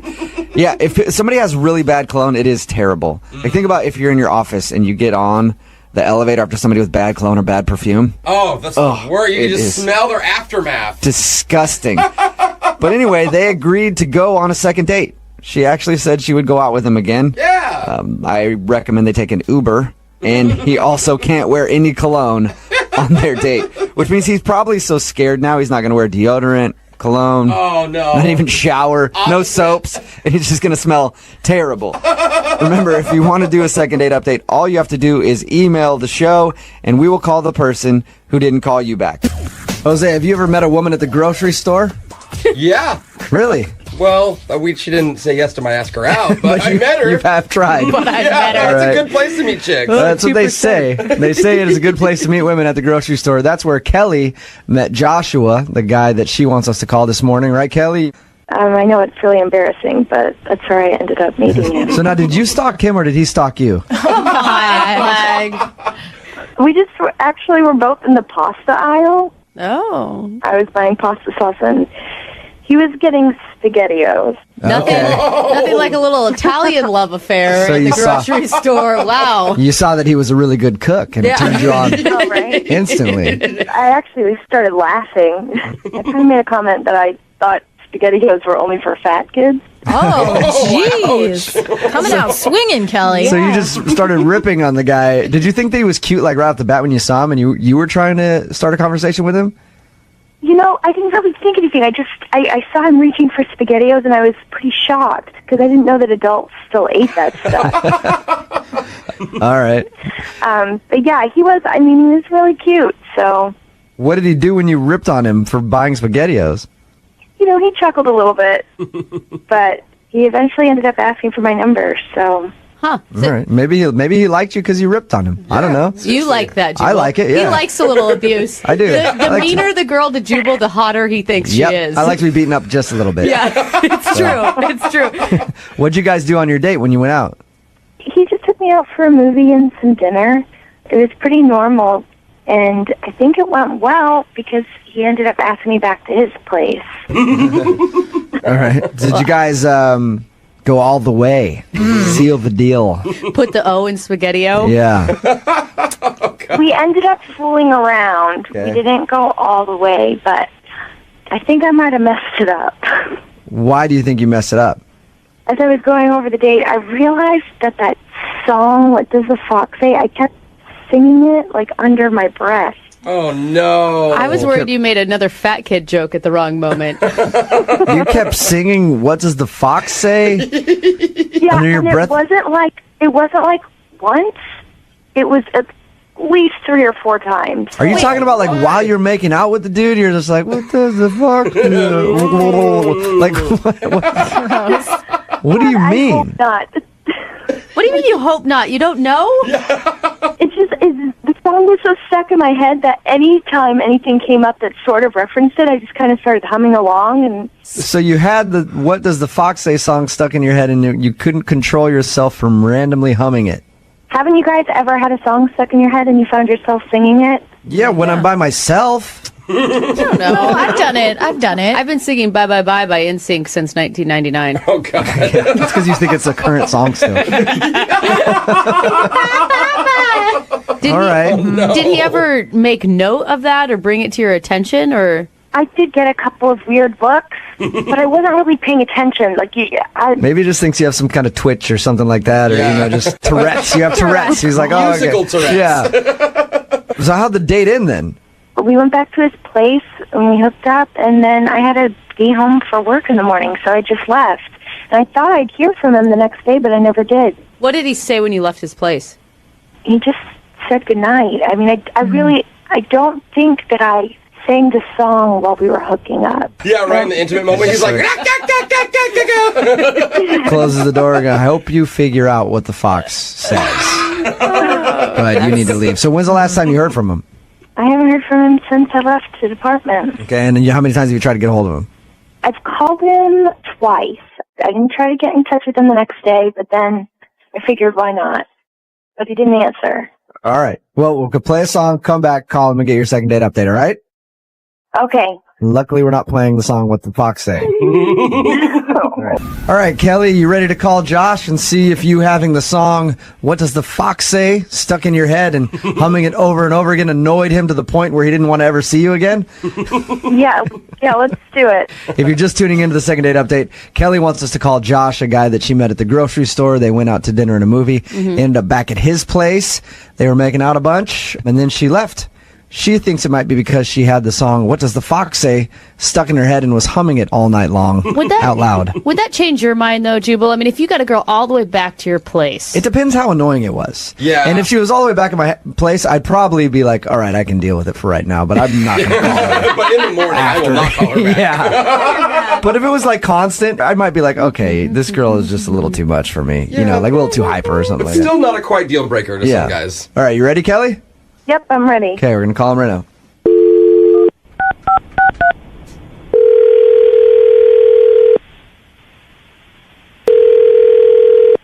Hello? Hi, I was looking for Joshua. Yeah, this is Tim. Hey, Joshua, this is Jubal. How are you? I'm doing pretty good. Do you have any idea who Jubal is? No, I really don't. All right. This is Jubal from Brooke and Jubal in the Morning on Moving 92.5, the radio station. We're calling you because you recently went out with a girl named Kelly, and you've kind of blown her off since your date. Yeah, I do remember Kelly, yeah. I thought you said, yeah, I did blow her off. Yeah. You're right. That's what it sounded like. Do you realize that you've blown her off? Yeah, actually I do. Okay. Oh, okay. Well, he was honest the first time. Is there any particular reason why you're not calling Kelly back? She emailed us and said that she liked your date and she wants to go out with you again, but you won't return her phone calls or anything. Is there a particular reason? Did she do something wrong on the date? Well, she was a very interesting girl. She's very interesting. What does that mean? That's usually not high praise. Honestly, I've actually never met a girl like Kelly before. And you're saying that's a good thing? Not exactly. Trying to be positive? That's a good kind of unique. Okay, we talked to Kelly, and she said that she had that song, What Does the Fox Say, stuck in her head, and she kept humming that throughout your date. I know for me, if I were to go out with a girl like that, I'd think that was kind of strange and maybe a bit annoying. Did that bother you? What does a fox say? What does that even mean? What It's does a song. the fox say? Yeah, it's a song. If you're not familiar with it, don't worry about it. It's not that great. So what's the problem then? Why aren't you getting back to her? Well, everything was going perfect, I thought, until we got back to my place. Things got kind of, hot. We started making out a little bit, and nice. And then she took her shirt off, and then there was something there. There's something there. That's like weird. boobs? What does that mean? Yeah, usually there should be a couple of things. Like, wait, something that doesn't belong? What do you mean was there? Something that didn't belong. It was more of like in her stomach region. What? Does she have like a tattoo or something? More like, let's say, I guess a third nipple. Oh my god! Oh, that's so weird! I cannot believe you Josh? just did that. Out. Josh, Oh, no. I am so embarrassed. Josh, Kelly's on the phone right now. Oh, God. Just crap. Gosh, are you serious? That is not a third nipple. What is it? What then? was it? It's a nub. It's a No! Oh, gross! It's an extra piece of skin. That's fine. Yeah, it's not a third nipple. And my ex-boyfriend actually really liked it. Oh god! Wow. I'm sorry, Kelly. I didn't mean to laugh on that one. Oh, God. He's kissing the nub like it's his favorite. Wait. So Josh, you thought she had a third nipple and that grossed you out, and you didn't want to continue it any further. Well, it looked exactly like her other two nipples. Clearly, you're not an experienced guy if you don't know what a nipple looks like. I'm sorry. Can you guys explain to me again what it looks like in detail? I just want to know. Brooke's like getting turned on. Tell me every detail about the third nipple. Send photos to Brooke at moving925.com. If you have a third nipple, just email it to Brooke. She wants to see it. A flap of skin and something with an areola are very two different things. Is it like a skin tag? This was a nipple, man. I've seen nipples before. Not but I a swear this was nipple. I don't know. Maybe it's a little piece of skin. I can't believe that you're that shallow that you wouldn't call someone back because of that. I can't believe you're that shallow to not warn me about it. You gotta let me know something, you know? Like, you gotta admit that. Seriously, you need to be warned about an extra piece of skin? Yes. Yeah. I agree. Is it big, Kelly? Like, how big is this little nub you got? You guys. No, it's seriously, he's being a child. It's nothing. It's a little piece of skin. It doesn't look anything like a nipple. Kelly, I know what a nipple looks like. All right, at this point, I would like to ask you guys if you'd be interested in going out on a second date. We will pay for it. Josh, would you like to go out with Kelly again? Now that I know it's not an actual nipple, I guess I can get over that. Really? Okay. Yeah. Whoa. All right. Awesome. Kelly, Josh would like to go out with you again and give your nub another chance. Would you like to go out with Josh? Absolutely not. No. For you, Kelly. Come on. No way. Well, he didn't know it wasn't a nipple. Now that he knows, he's willing to say, okay, I can get past it. It just looked like a nipple. I'm sorry. Yeah, well, I think that your nose is huge, and it actually resembles a Oh.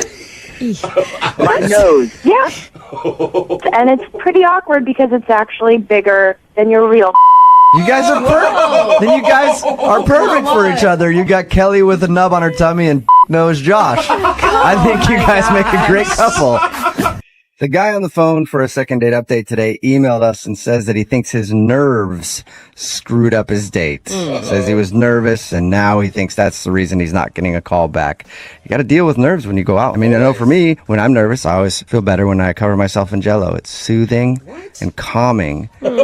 And I'm guessing, Matt, you didn't do that? No, and I'm nervous just thinking about the whole situation. You're just nervous about thinking about Jell-O or Jubal covered in Jell-O? Yeah, no, that too. Yeah, the Jell-O is definitely not a good thought. See, you should have done that on your first date. Like when you guys were out at dinner, just start covering your naked body in Jell-O and things would have been okay. You would have calmed down. Jell-O man always gets a call back. If I can get a second date from this, then I'll definitely try that. Okay, good. Don't try that. So before we get into why you think your nerves affected your date, what's the girl's name that you want to call? Okay, well, her name is Molly. Molly, okay. Yeah, but I didn't know that for majority of the date. Oh, no. Oh. How did you not know her name? So we met, little backstory. So we met at a bar one night, super cute. And like we got to, drink. We had a few drinks. We were flirting and everything. So I got her number, but I forgot her name. So I just put it in as cute bar girl. Oh yeah. All right. That makes sense. You know how that goes. And that's not her legal name. No. So, I don't think. All right. So I figured it would kind of come up, like her name would come up at some point, like we've been texting back and forth a little bit, never came up. And I wasn't going to be like, hey, what's your name? Why didn't you do the... Oh, wait, can you tell me how to spell it? Her actual name? Yeah, I mean, that's what I would have done, and then she spells it back to you, and then you have her name. Oh, well, where were you when the situation came? Yeah. Yeah, it's a good trick. Unless their name's super easy, and then there's no other way to spell it, and you're like, I it's just Sam. forgot your name. Yeah. It's 3 letters. Well, the problem was I ended up asking her out to dinner, still didn't know her name.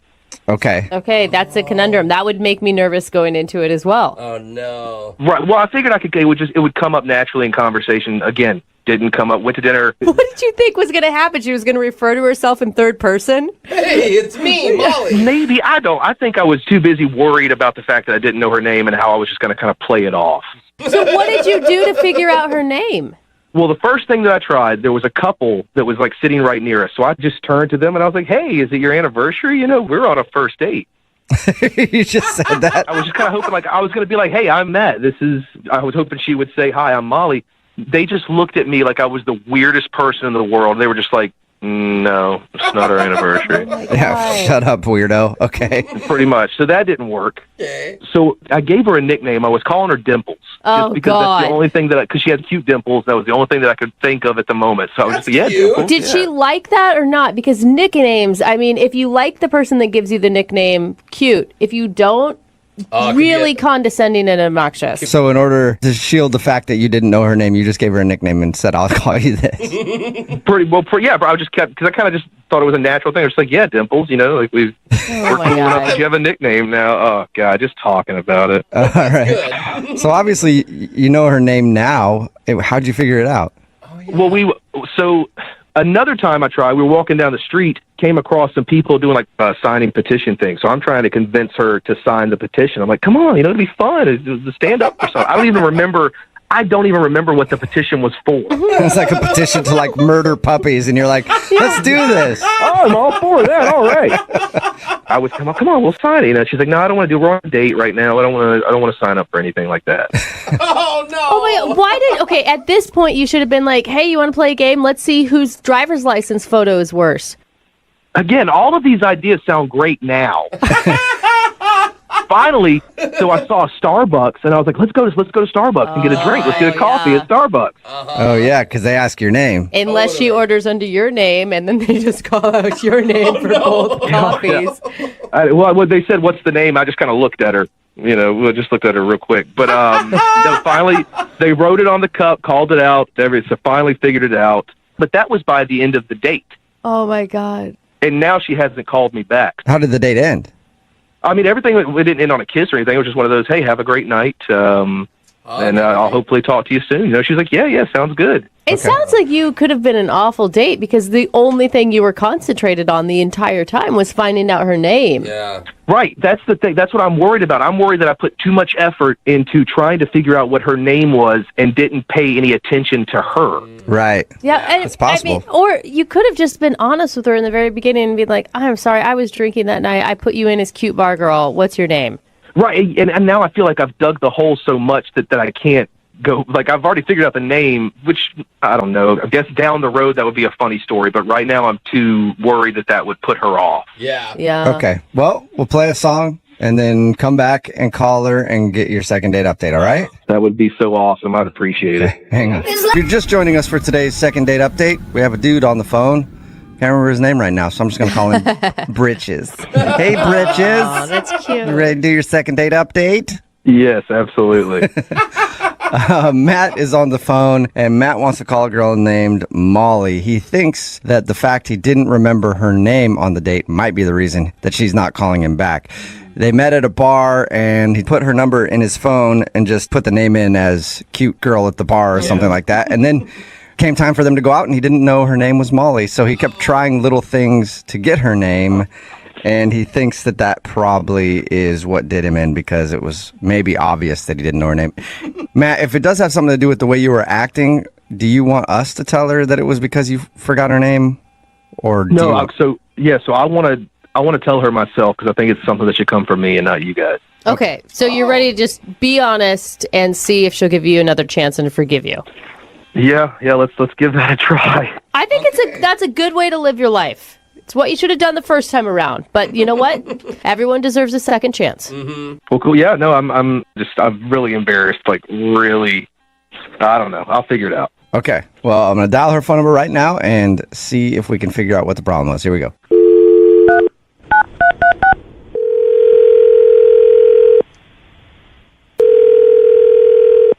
Hello.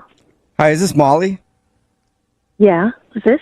Hey, Molly, how are you? This is Jubal from Brooke and Jubal in the Morning. Wait, I'm sorry, who? Jubal from Brooke and Jubal in the Morning. It's a radio show. A radio show. Mm-hmm. Okay. Like a show that's on the radio that people can listen to or they can not listen to. No, okay. Why are you calling me? Did I win something or what's going on? No, I'm calling you because we do a segment on our show called the Second Date Update. It's where if you go out with somebody on a date and then end up not calling them after, they can email us to get you on the phone and see if we can figure it out. So you went out with a dude named Matt the other day. Oh, yes, I did. Mm-hmm. And Matt listens to our show, and he told us about your date, but he thinks that you're blowing him off now. Yeah. That's kind of true. He actually wasn't too surprised that you were blowing him off. He felt like he really blew it on your guys' date. Well, yeah, he kind of did. He really did, actually. What did he do? I mean, he was just weird and awkward from the get-go. I mean, I don't even know how to explain it. You know, we're sitting down at dinner, and we're chit-chatting, getting to know each other, and out of nowhere, he calls me Dimples. Yeah, he told us that he gave you a nickname. He wanted to call you Dimples. Did you like it? No. Yeah. That's the thing about nicknames. You can't really make up nicknames for people you just met. I mean, I'm not a little baby. Right. I know I have dimples. I don't even know you like that. But you're calling me a nickname already. Did you tell him that you didn't like it to call you something else? You know, I was going to do that, and then I thought, you know, it's a first date. I don't know. Maybe he's nervous. I just kind of like let it go, but he kept on saying it over and over and over again. And I'm not that girl, right? I'm not a little cutesy-bootsy girl. I'm a grown adult. Okay, And that makes sense. if you're going to sit there and call me Dimples throughout dinner, it's just going to annoy me. So, you know, like Sweet Cheeks would have been something nicer, maybe. No. Well, no. I mean, you don't know me like that. I'm kidding. It is condescending. It can be really condescending. Yeah, so that was weird. Okay. And what's going through my head is like, is this the kind of guy that is all like cutesy-wootsy? Like, if we get into a relationship, he's going to want matching Halloween costumes. In my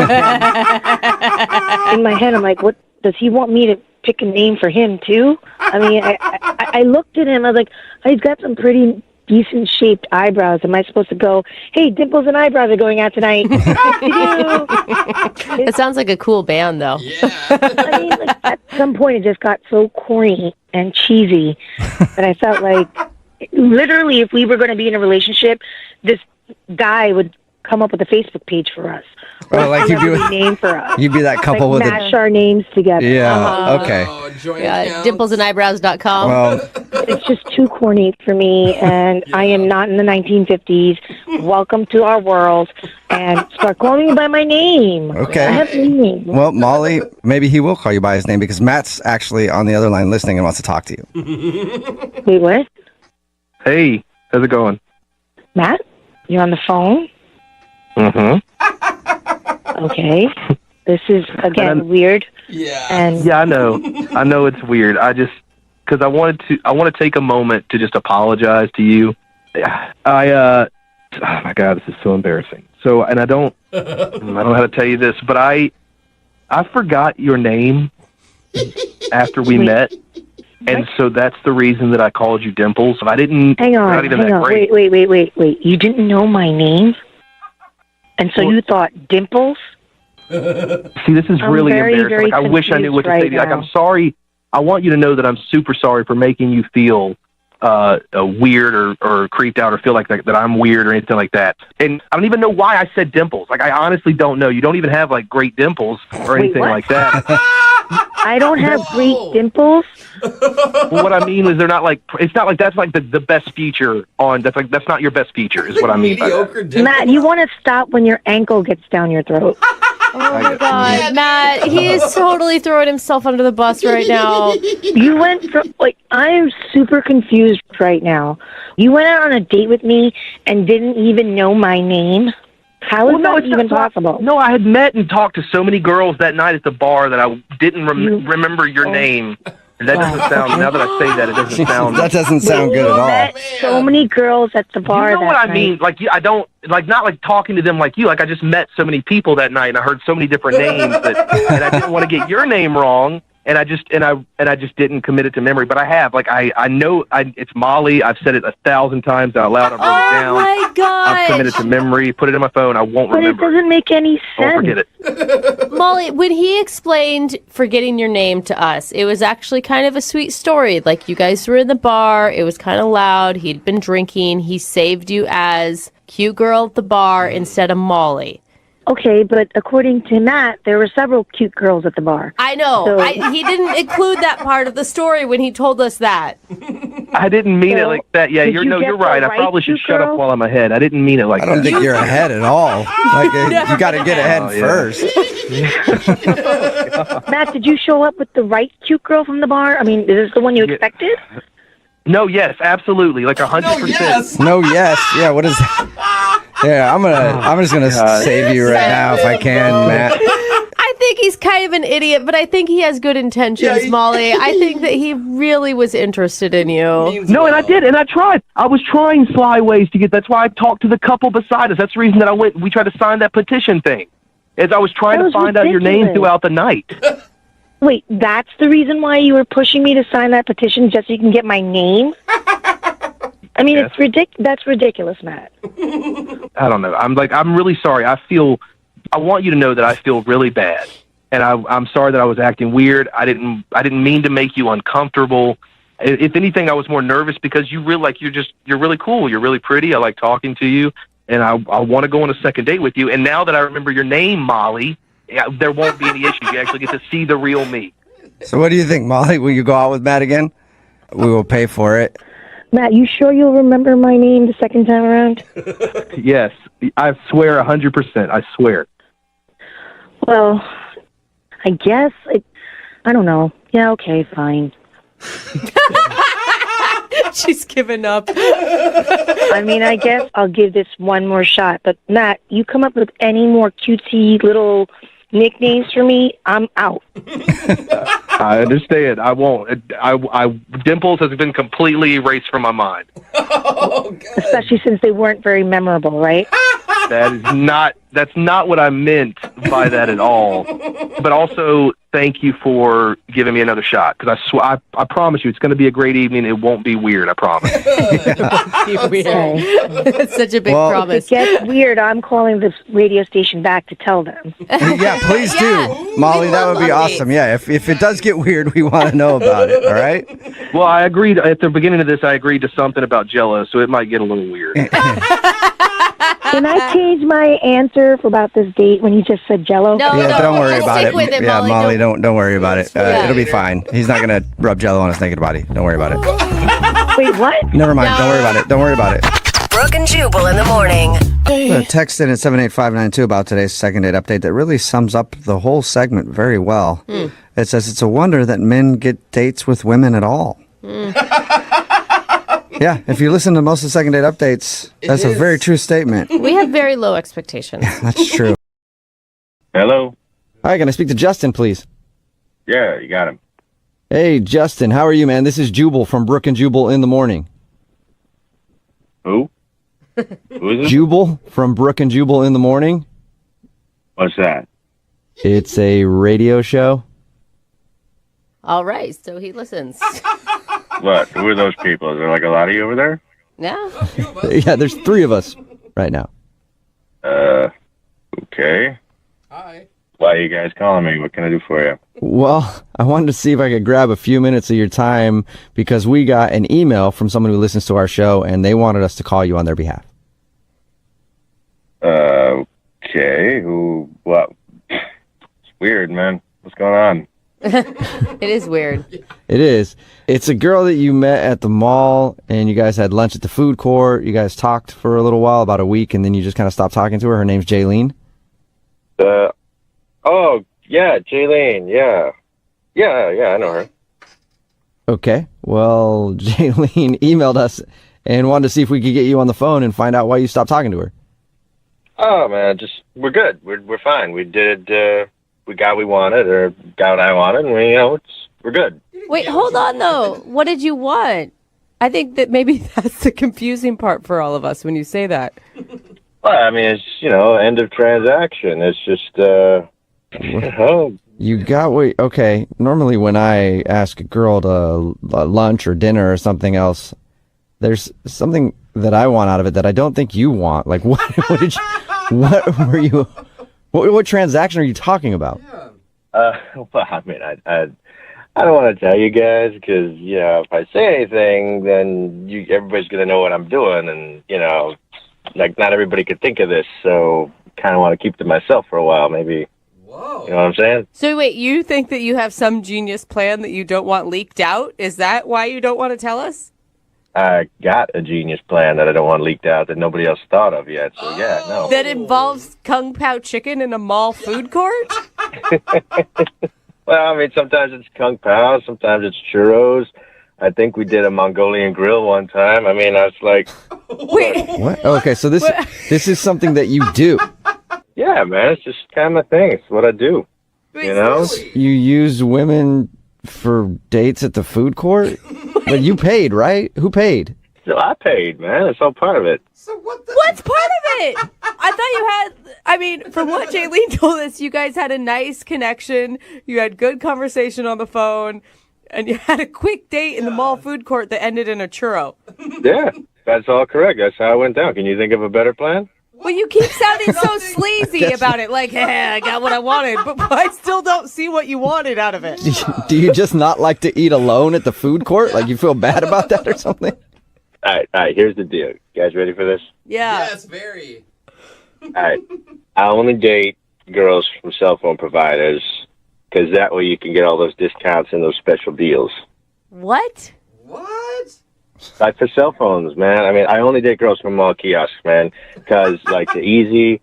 They always say yes. You just take them up to the food court. It costs like $15 for whatever, and then you get this $900 phone discount. I mean, I've dated 3 T-Mobiles. I've dated 2 Verizons, at least a half a dozen Sprints.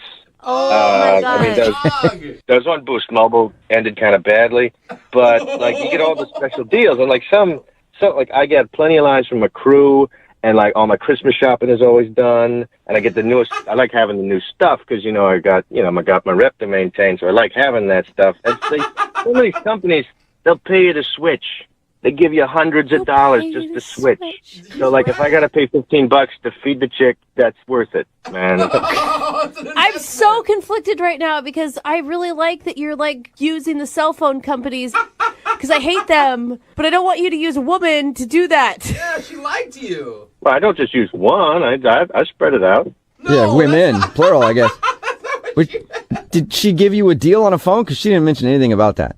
Well, I mean, it didn't happen right away. Like, not after we had lunch at the food court. So I had to, it took a couple of days, like, talking to her on the phone, but eventually, yeah. What?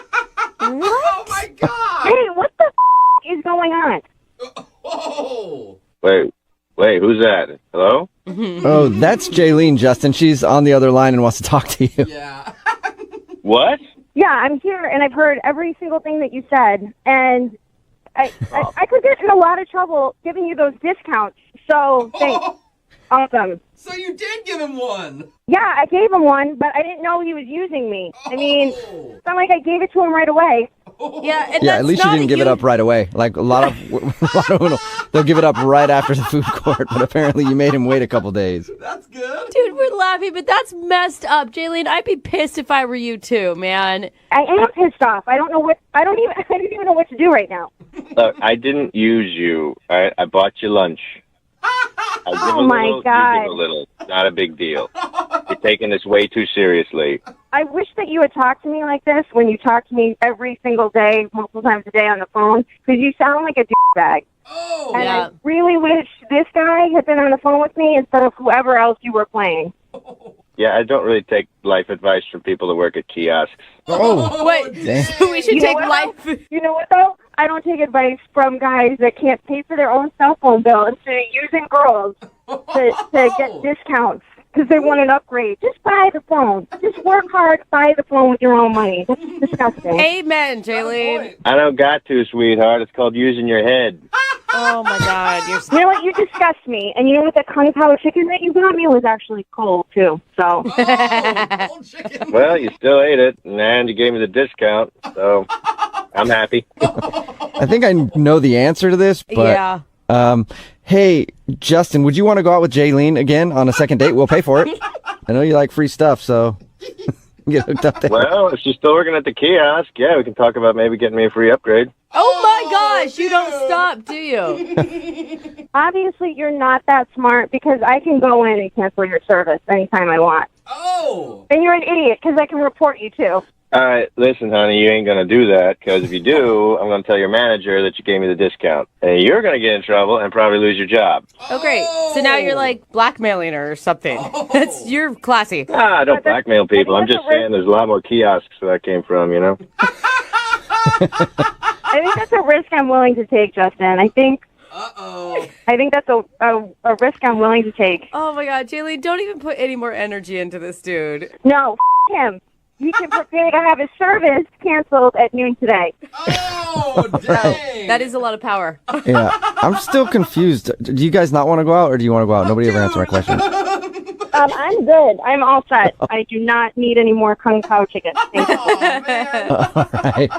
Well, I guess enjoy your cell service while you have it, Justin. Yeah, I got to go to the mall again today, then. Hello. Hi, can I speak to Kara, please? This is Kara.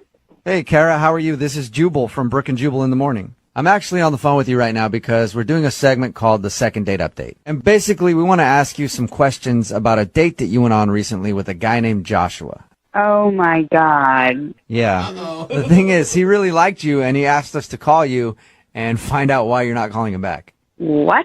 Yeah. He wanted what? He wanted you to call me? Yes. He sent us an email and told us about your horrible first date. What did he tell you? Exactly. He told us that he met you on eHarmony, and you guys were on your way to a concert. And he said on the way to the concert, he was talking to you and wasn't paying attention, and some dude ran out in the crosswalk, and he ran over his foot. Then you screamed, and then he put the car in reverse and kind of hit the guy again.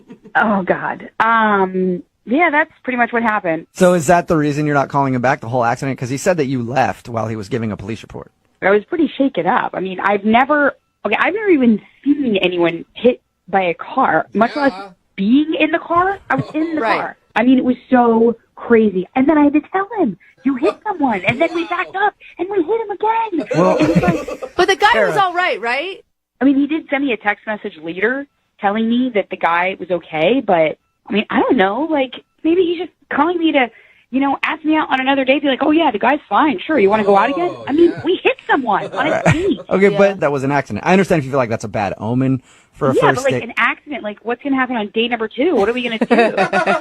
There's all sorts of options now, I think. The crazy door has been opened. You guys can just run through it full speed together if you want. I'm cool not going through that door. Like, I'm good. Why wouldn't you text him back, though, after that and just say, hey, that was too much for me on a first date? Look, there were other reasons. That was not the only reason. I was just done with that date.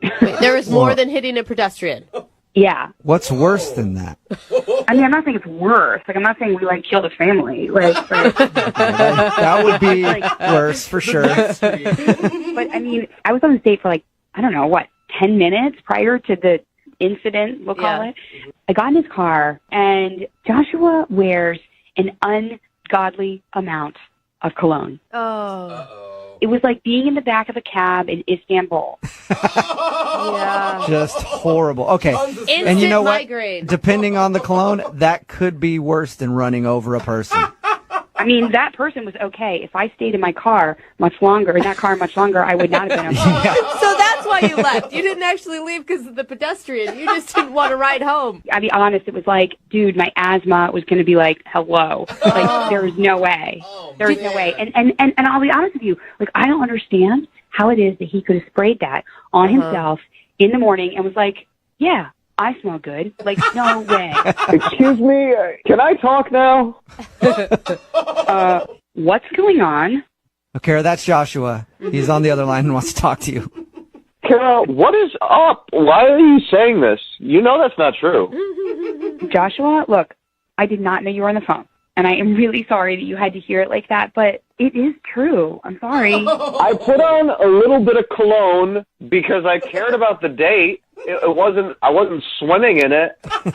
I'm sorry. I feel bad kind of right now. I'm glad you cared about the date, but it's not that there's nothing wrong with, in general, putting cologne on, but don't you remember I rolled down the window?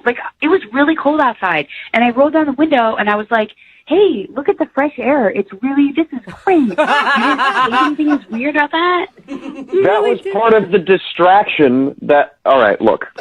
If you wouldn't have rolled down that window, he wouldn't have had to hit somebody. I will have you know that I get a lot of compliments on my cologne, and the majority of them are not from family members. Well, that's fine. Then they can go out with you and be in a small enclosed space and have asthma. But not me. I felt like I was going to die, okay? Not unlike the person you ran over, and I didn't have my extra inhaler with me.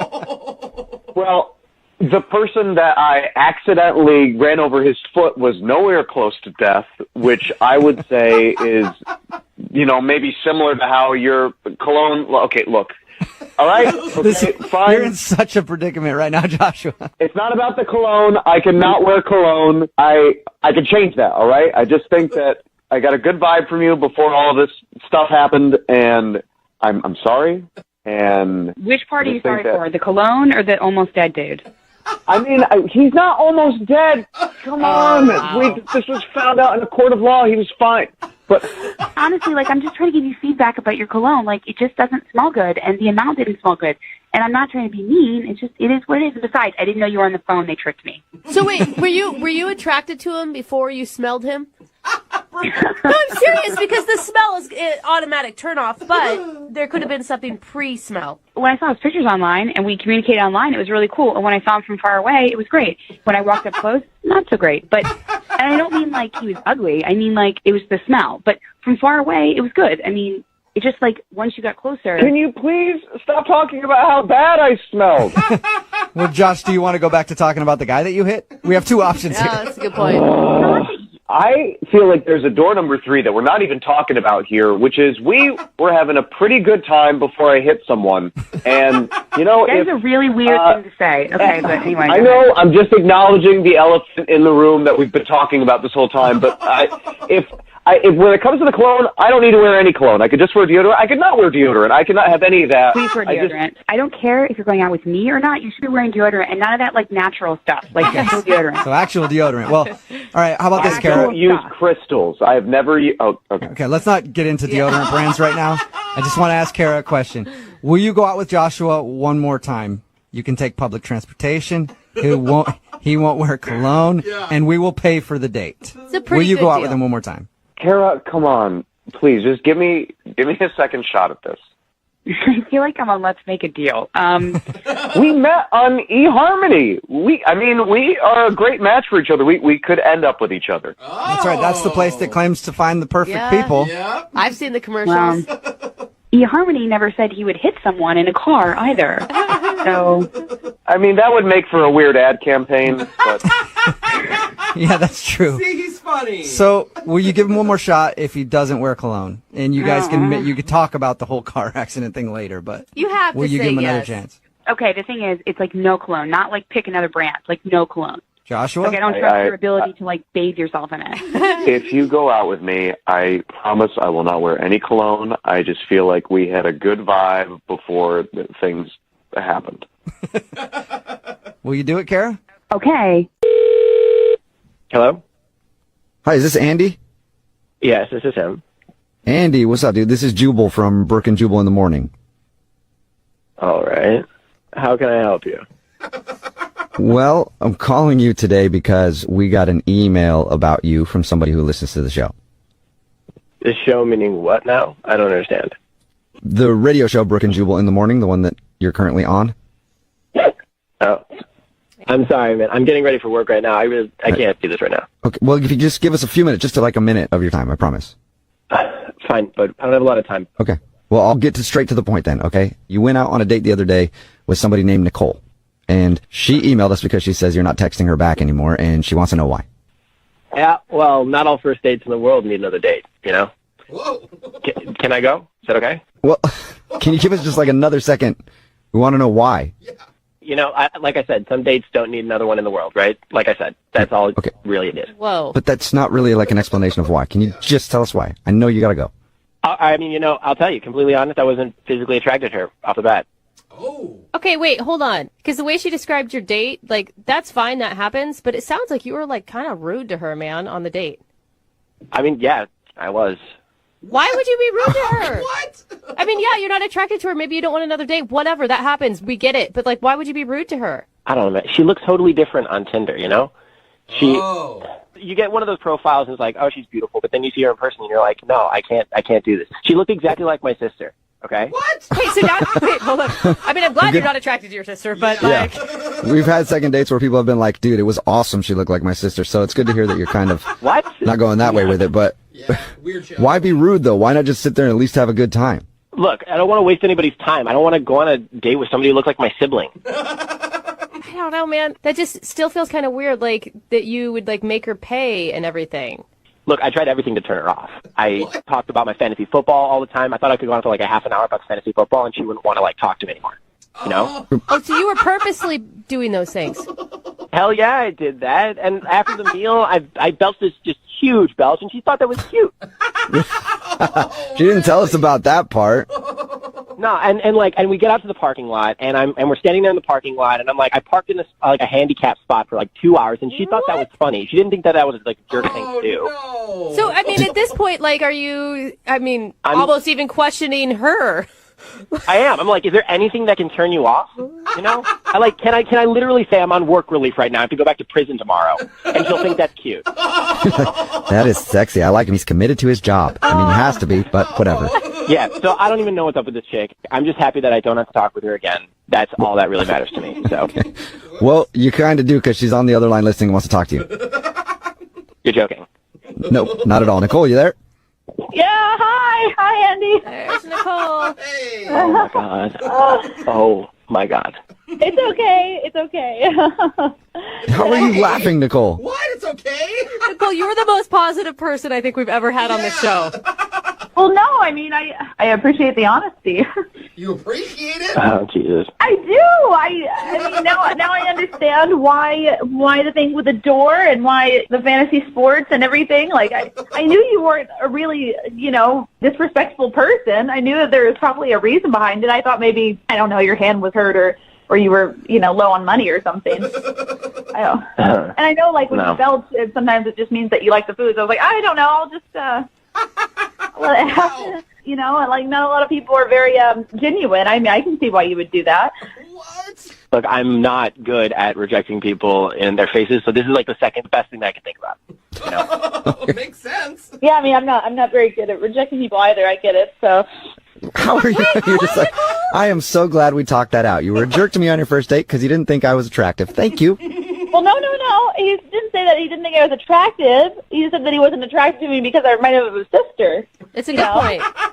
Yeah, you kind of do, and that kind of freaked me out a little bit. Well, I mean, that's better than the other way around, Yeah, but it doesn't change the fact that you look like my sister. No, yeah. I mean, I totally get it. I totally get it, and I'm glad to know now. Wait, glad to Nicole, know. I mean, he hasn't even apologized for his rude behavior. Like, at least, Andy, can you give her, like, some apology, man? You know what? You're right. I'm so sorry. Nicole, I am so sorry that I didn't reject you right away. That was the right thing to do. That's the right thing to do, Yeah. You guys, what about human decency in dating? I mean, Nicole, get mad. No, I mean, why would I get mad when he's actually, telling me the truth? Most guys don't do that, At least he's not lying to, like, get in my pants or anything. But, like, there's a way to deliver the truth, Nicole, that doesn't end up with, like, you footing the whole bill when you ask to split the bill. Like, without him being rude and parking in handicapped parking lots. Like, you can be honest and still be respectful of people. Excuse me, I paid the tip. Oh, my God. He did pay the tip, and I didn't mind paying for the dinner, and I mean, I thought you were cute and fun, so it was well worth it to me. All right. Oh, my God. Nicole, you're the most understanding person ever. I have been told that. But you do look like Andy's sister. That is a problem, I guess. Yeah. But I still have to ask Andy. Andy, would you like to go out with Nicole on another date? We'll pay for it. Oh, man. I have really hard time saying no. Clearly I have an extremely difficult time saying no, so I guess I'll reluctantly say, yeah, sure, why not? Wait, what? You're going to go out with her again? I thought you weren't attracted to her. Look, I'm really bad at rejecting people to their faces. So, yeah, I'll take the date. We can go out as friends. You guys pay for it. That's great. Okay.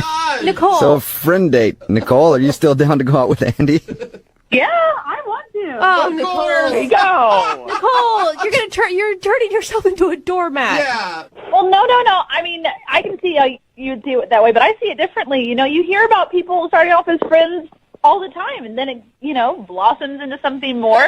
You just don't know. Nope, not happening. We're going out as friends. Sorry. Well, I'm sure you're a great friend, too. I mean. Oh, my God. Yeah, sounds like it. God. Well, Nicole, congratulations. You got a second date. And Andy, congratulations on getting a second date with your sister. That's exciting. Hello. Hey, I was looking for Jake. This is Jake. Jake, what's up, man? This is Jubal from Brooke and Jubal in the Morning. I'm moving 92.5. How are you? I'm sorry, this is a radio station? Yeah. Have you heard of our show, Brooke and Jubal in the Morning? I don't personally listen to you. You're not familiar? Okay. Well, let's try to change that in the future. But I wanted to talk to you for a second about a girl that you went out on a date with who I know as well. Her name is Gabby. Met her at a singles mixer? Yeah, I know Gabby. Okay. The reason that I'm calling you is Gabby said that during your date, you kind of took off at the end, and she feels like you ditched her. She basically wants to know if she did something wrong. Oh my God, this is such a mistake. Mistake? I just shouldn't have done it. I'm really embarrassed about the whole thing. Why is that? Oh God, we're supposed to meet at Northgate Mall, and truthfully, I haven't been on a date in like 5 years. Really? So I was extremely nervous, and so I was sweaty. And so before I get out of my car, I actually take off my glasses and I wipe down my face. Okay. And I forget my glasses in the car. I'm legally blind, by the way. What'd you say? I'm legally blind. You're legally blind? Wait. Why didn't you go back and get your glasses? I was running late, and the truth is, even without my glasses, it's going to take me a good 10 minutes to find my car anyways. It was so bad. I was asking people in the mall, where's Barnes & Noble? And it was like literally like 20 to 30 feet away. I couldn't even see the sign. Oh, okay. But damn my luck, there's a restaurant right next to Barnes & Noble that she wants to go to. Okay. So I don't even have a chance to go back to my car to get my glasses. Oh. So I was looking at the menu, not even able to read it. I could barely make out the pictures in it. Why are you not telling Gabby at this point? I am in the same boat as you. Would you tell someone on the first date? Yes. Were you just- yes, that you don't have your glasses. And Is that it you im- can't. Maybe it's a guy thing. I mean, I want to be seen as masculine, and I guess telling someone I'm legally blind makes me feel weak or whatever the case is. So you're kind of embarrassed of it. Yeah, it's a first date. Okay. Well, it's hard to talk to someone when you can't make eye contact with them. I mean, I tried to look at her as best as possible. I couldn't quite see where her eyes were, so I'm sure my eyes were darting all over the place. And, of course, I order a beer that's not even on the menu. So I start thinking to myself, does she think I'm illiterate or what the case is? And then at the end of the night, we part ways at the restaurant. And I walk to my car, which, by the way, took me about 30 minutes to find. And God, I have a car alarm, right? I clicked it on. Hey, I have to do that by myself, and I can see perfectly fine, so I lose my car everywhere. So I get back to my car, and first thing I do, of course, is put on my glasses. She runs over towards my car, and she's an Amazon woman. She's huge. I don't remember her looking this big. Oh, no. You can see size even when things are blurry, dude. Oh, no. But I pride myself on keeping myself lean. She's tall, but not only is she tall, but she's thick. So that's really not the kind of girl I go for. All right, let me get this straight, Jake. So you put on your glasses after not being able to really see her all night, and once you saw her, you were not interested because you thought got she my was. car and took off. So you just boned out. Yes, she was huge. Amazon woman. Hey, Jake. Planet of the Apes. Oh my gosh, Jake. Jake. Come on. Jake, at this point, I should let you know that Gabby is actually on the other line and heard everything you just said. Shut the up. What kind of idiot drives around without his glasses on? And why didn't you just admit that you didn't have them on? It was the first I might Gabby. be a sick woman, but I'm not the weirdest person I've ever heard of for going through an entire date without glasses and not just admitting you didn't have them. Okay, you know what's weird is being as large as you are and ordering from the skinny menu. I mean, had I heard you order from the full-size menu, I might have had a better idea that you were an Amazon. Oh my gosh, Jake.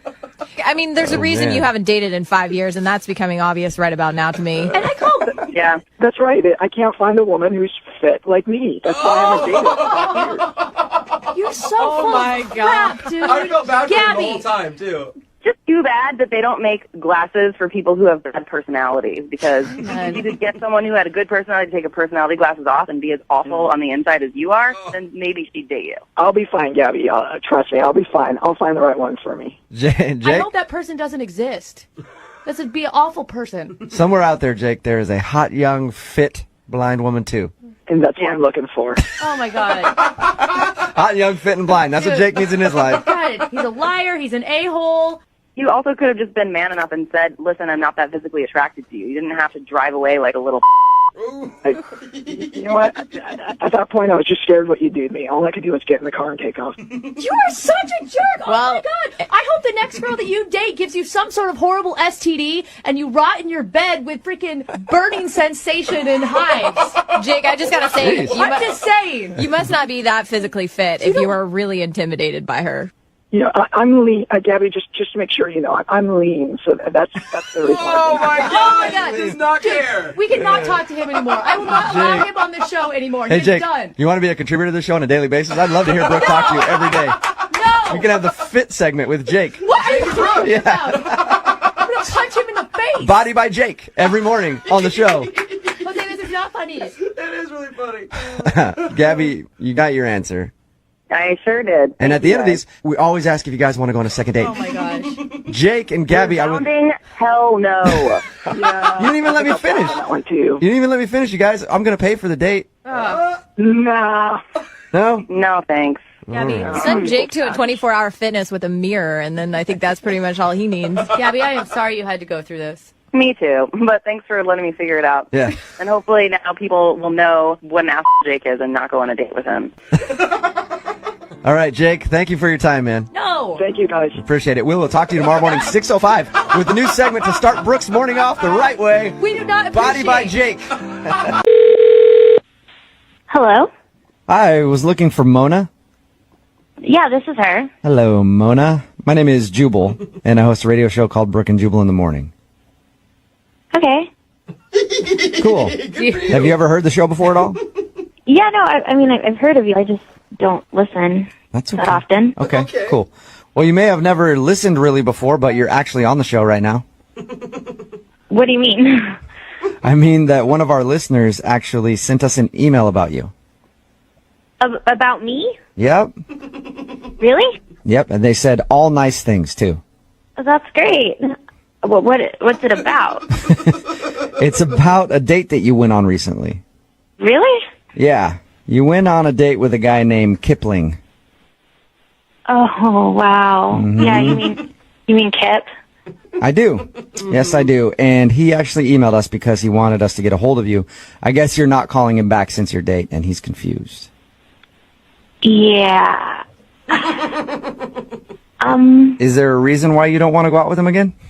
I mean, he seemed like a really sweet guy, but I could just tell he was really, really nervous, like anxiously nervous, like kind of extremely awkward. On a scale of 1 to 10 on the most awkward dates you've ever been on, how was this date? A 15. I'll tell you why I ask it like that, because we actually talked to Kipling. Sounds like a nice guy, but he was also very nervous talking to us, so I can't imagine how he would be on a date. Yeah, like everything you can imagine, like times 1,000. Did it get better as you guys hung out longer? No, it only got worse. Oh. How did it get worse? Like, he showed up almost 20 minutes late Right. without letting me know. When he walked in, though, despite being 20 minutes late, were you kind of excited? Like, oh, he's cute.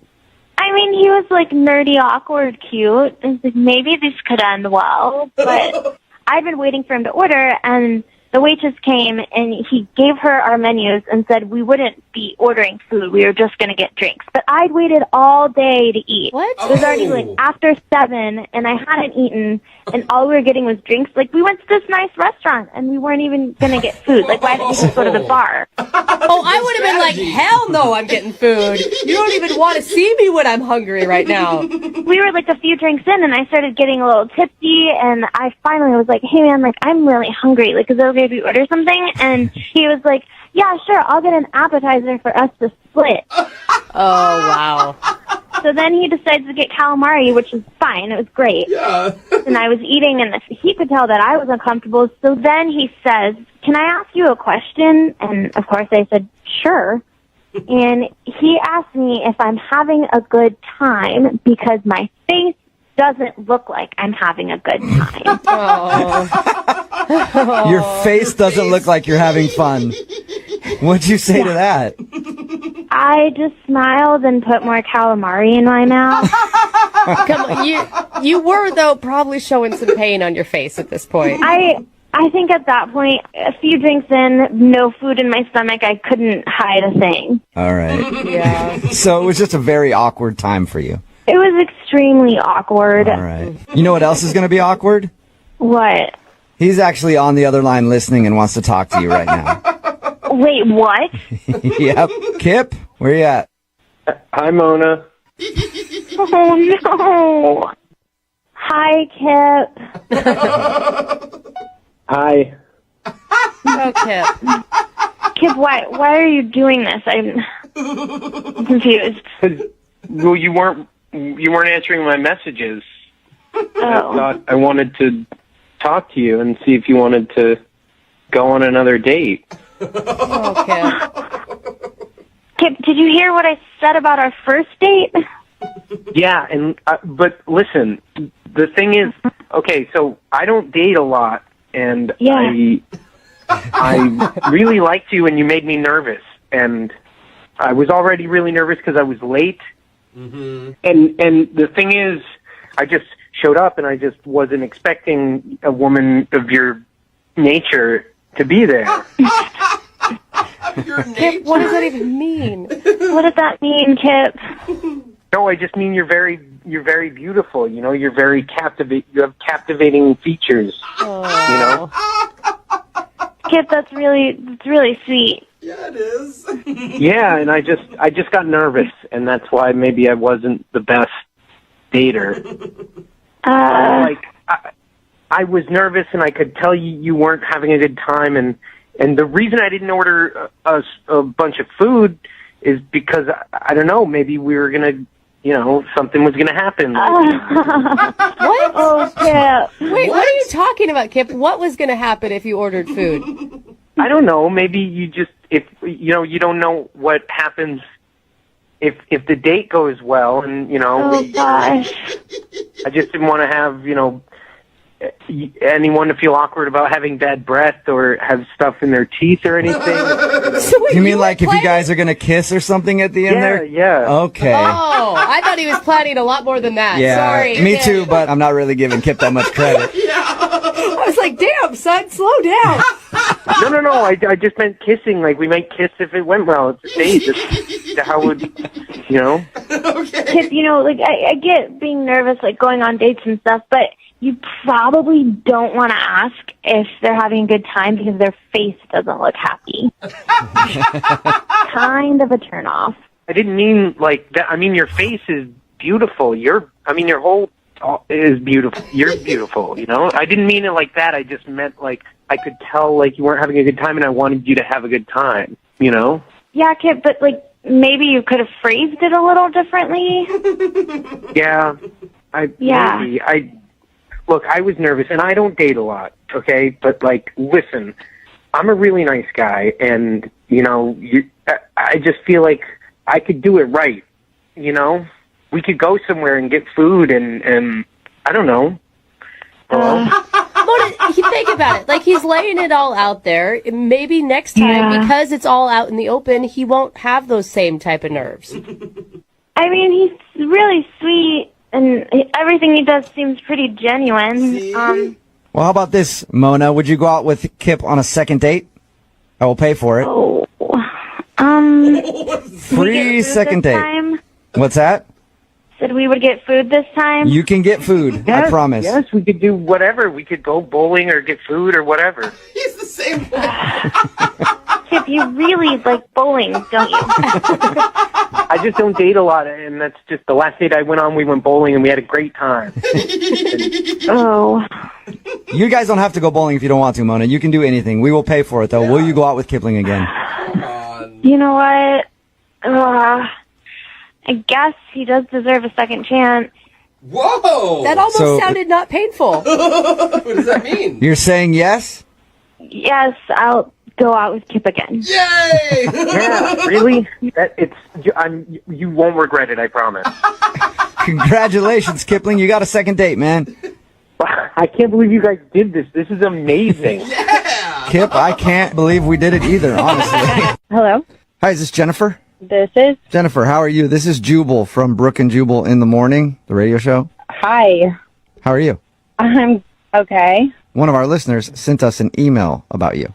About me? Mm-hmm. It got even more confusing just now, didn't it? Yeah, it did. Well, we do a segment on our show called the Second Date Update. That's where if you go out on a date with somebody and end up not calling them after, they can email us and we'll get you on the phone and try to find out what happened. So Patrick emailed us and asked us to call you. Okay. Mm-hmm. And he told us about your date, even the part where he said he saved a dude's life. Yeah. And he also told us that he's tried to reach out to you a few times, but he's heard nothing. Yeah. This is crazy. Okay. Yeah. Your date sounded crazy. It was crazy, to say the least.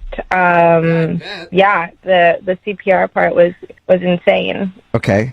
I guess the question we all had is, how do you go out on a date with somebody and they actually end up saving someone's life and then you don't call them back? Was he that bad? Yeah. Well, it makes it sound terrible. I don't know. I guess like, I think Patrick's, nice, and obviously, like, him saving that life was, like, really, I don't know what to say, like, heroic and great, but, like, I just didn't feel like he was a match. I don't know. Just no chemistry or what? I mean, there was chemistry, but, like, honestly, okay, I don't know. I'm just going to be honest, I guess, since we're doing this. Like, I was just driving home, like, he got me an Uber, and, like, at first I thought it was, like, really great that he gave CPR to the homeless person, and, like, I mean, he saved a life, so that's amazing, but I just, like, realized that he, like, gave CPR to a homeless person, and you think that they should all die? What? Yeah, wait, hold up. Whatever you, like, the way you just said that made you sound totally and completely evil, heartless. I'm not sure which. Yeah. Oh my God, no, that's not what I meant. He revived a homeless person, and they're a scourge on our city, and I don't know why he would do that. No, okay. What I meant was that, like, I just feel like a lot of homeless people probably have, like, some diseases. And what? Yeah, and I just kind of felt like if he, basically kissed a homeless person like that, like, he probably got something, and I just, like, I've had friends, I don't know. Are you freaking kidding me? So you feel like he's dirty now? What is your problem? I mean, I don't know what to say. Like, I'm just being honest. I just feel like he probably has something, and I don't want to get it. Okay. Hold up. You sound like, one, the least medical person ever. Okay. And two, those are so many, like, maybes, what ifs. I know, but it's enough, I guess, for me. I don't know. What do you think he has? I have no idea. I would start with TB. What? Oh my God, and then I would work back from there. Probably one of the Oh my hepatitis. God, Yeah, at I'm least the dying right hepatitis, now. like A, B, or C. I don't know. They might even have a new one. Who knows? So wait, hold up. If he hadn't been there and you walked out and you saw a man unresponsive on the street and you judged him as homeless, even though you'd actually probably don't even know that he's technically homeless or not, you wouldn't save them for fear of getting a disease? In that situation, I don't think that I would, like, be able to just jump right in and, like, save a life. Like, so I just think in general, like, I would be too, I wouldn't know how to do that. And, like, so I just think that it's a moot point. Okay. Oh, man. The bottom line is the reason that you didn't call him back is you think he might have contracted something from a homeless man. Wow. Yeah. I don't know how many times I've heard that after a date. That's been a lot of reasons that I haven't gotten a call back. Yeah, you're contracting things is for different reasons. Jennifer, I do need to let you know that Patrick is on the other line listening to this conversation and wants to talk to you, though. Okay. Patrick? Yeah. Hi. Hey. I don't think I know what to say. Yeah. Sorry. I'm just, you know what? I mean, I gotta just say, I'm in shock. I can't believe that you would think that. Are you, like, in nice shock? Because I'm in, like, furious shock over here. I don't know. I mean, I'm actually just kind of confused because from your profile and from the conversations we had before and during our date, you seem like a really educated young lady, and I'm just confused. I'm just confused that you would think that I could contract a disease from a brief encounter with a man's mouth. I mean, yeah, you explain it like that. Who knows, right? I had to give him mouth to mouth. He was not responding to the initial CPR that I was giving him, so I had to do what I did. I mean, I totally get it, and I think that, again, it was, like, very heroic and amazing. You should have done it. I just think that I'm allowed to have my own feelings about it afterwards. That guy looked like he had a disease. Like, you can't. No. What made him look like he had a disease? Give us some details. I'm just, like, his hair was just, like, so, like, tangled. Oh, tangled hair disease. So, no. I mean, he pretty much just looked like a hipster to me, Jennifer. Yeah. I mean, seriously, Very thin though, line between homeless and hipster. Like, you're kissing dudes that you meet on apps, you think that they don't have disease. Like, they have just as much chance for disease as a homeless guy on the street. I mean, now, I don't know. I just, I don't want to debate about this for forever. Like, this is how I feel. And I just don't really want to deal with that. Like, I'm super focused right now, and I'm, healthy, training, so I just don't want to deal with, any of that stuff. I am still so blown away by your reaction to this, but if it makes you feel better, I can't believe I'm saying this. I will go and I will get tested. If it means for what? Everything? Yeah, what are you going to have them test you for? How do you even want to go out with her again, Patrick? I just want to prove it to her. I just want to prove it to her that me saving this man's life in no way put me in harm's way or possibly gave me a disease. I just want to disprove that theory. Okay. Honestly, I don't know. I think it's just still too soon, and something can still come up, and so you can get. Yeah, some of that stuff can take months, Jennifer, before it actually pops up on a test. Because the problem is it's her feeling. It's not actual science or actual facts. Now that's just an opinion. I don't get that, Jennifer. You think every ER doctor and ER nurse in this country has a disease because of people that they've helped? No, I just think that maybe Patrick does. All right, well, Jennifer, would you like to go out on a second date with Patrick? We'll pay for it. We'll even pay for his health screening. I honestly, I'm sorry. I know, Patrick, you seem super nice, and I can tell you're making a lot of effort, even just with the phone call, but I just don't think I can. Oh, this is so dumb. Hello? Hi, can I speak to Mark, please? This is him. Hey, Mark, how are you? This is Jubal from Brooke and Jubal in the morning. Who? Jubal from Brooke and Jubal in the morning. It's a radio program. Showgram on the radio in the morning on the radio show. I don't really listen to the radio. Yeah, don't blame you. Well, it's a radio show called Brooke and Jubal in the morning, and one of our listeners emailed us about you. That's why I'm calling you. Somebody about me? Who is... I don't understand. Good question. Yeah. I'm going to start with the who is first, who, okay? When, where, why? Hannah emailed us about you. Hannah, yeah. Okay. Are those good moans or bad moans? I don't know. Yeah, it sounded pleasurable, but Okay, I don't understand what's going on here. I can tell. It's okay. And I'm starting to not understand either, and I've done this a million times. She emailed us because we do a segment on our show called The Second Date Update. That's where if you go out on a date with somebody and then end up not calling them back, they can email us to get you on the phone and figure out what happened. And she says that you guys have been talking a lot. You met, you had a really cool first date, you made out, and you guys were talking a bunch and things were going great, and then all of a sudden it seems like you're not interested, so she wants to know why. Yeah, I'll bet. Does that laugh mean that she should already know why you're not calling her back? I would think that she would. It's so weird. She was cool, and yeah, we made out at the end, so that was promising. But then, we're talking on the phone, and she's like, "Oh, just one little thing. I'm gonna send you something," and she sends me this 3-page document of a contract, a dating contract. 3 pages? It's a lot. 3 full pages of rules and conditions.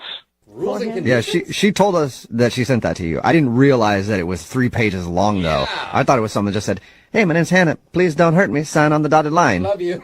Yeah. Oh, no. It was a whole list of things I had to do, disclose crazy exes, asking if I had STDs.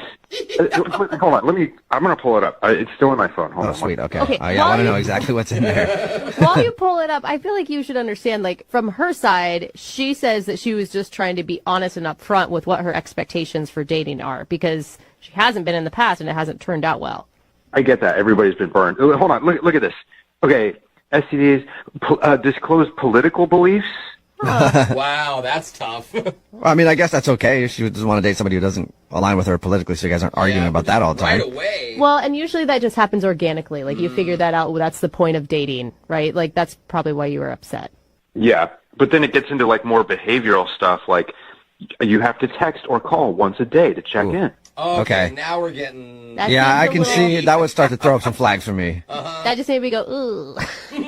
We've got 2 hours notice if you want to cancel a date. Oh my gosh. Wow. It's not a dentist appointment Yeah. or something. Like, come on. Yeah, but you guys are always getting mad at women who we can't tell what you want. You know what you want. I mean, that is true. You got it there in writing. And if she ever tries to give you crap about something, be like, no. I am completely within my contract. Yeah. I canceled the date, but it was before 2 hours. Yeah. I'm good. You can't get mad about this. This clause. It could be nice, actually. Honestly, if it was just those things, I would probably agree to it, but this list keeps going. There's worse things in it? Here, how about this?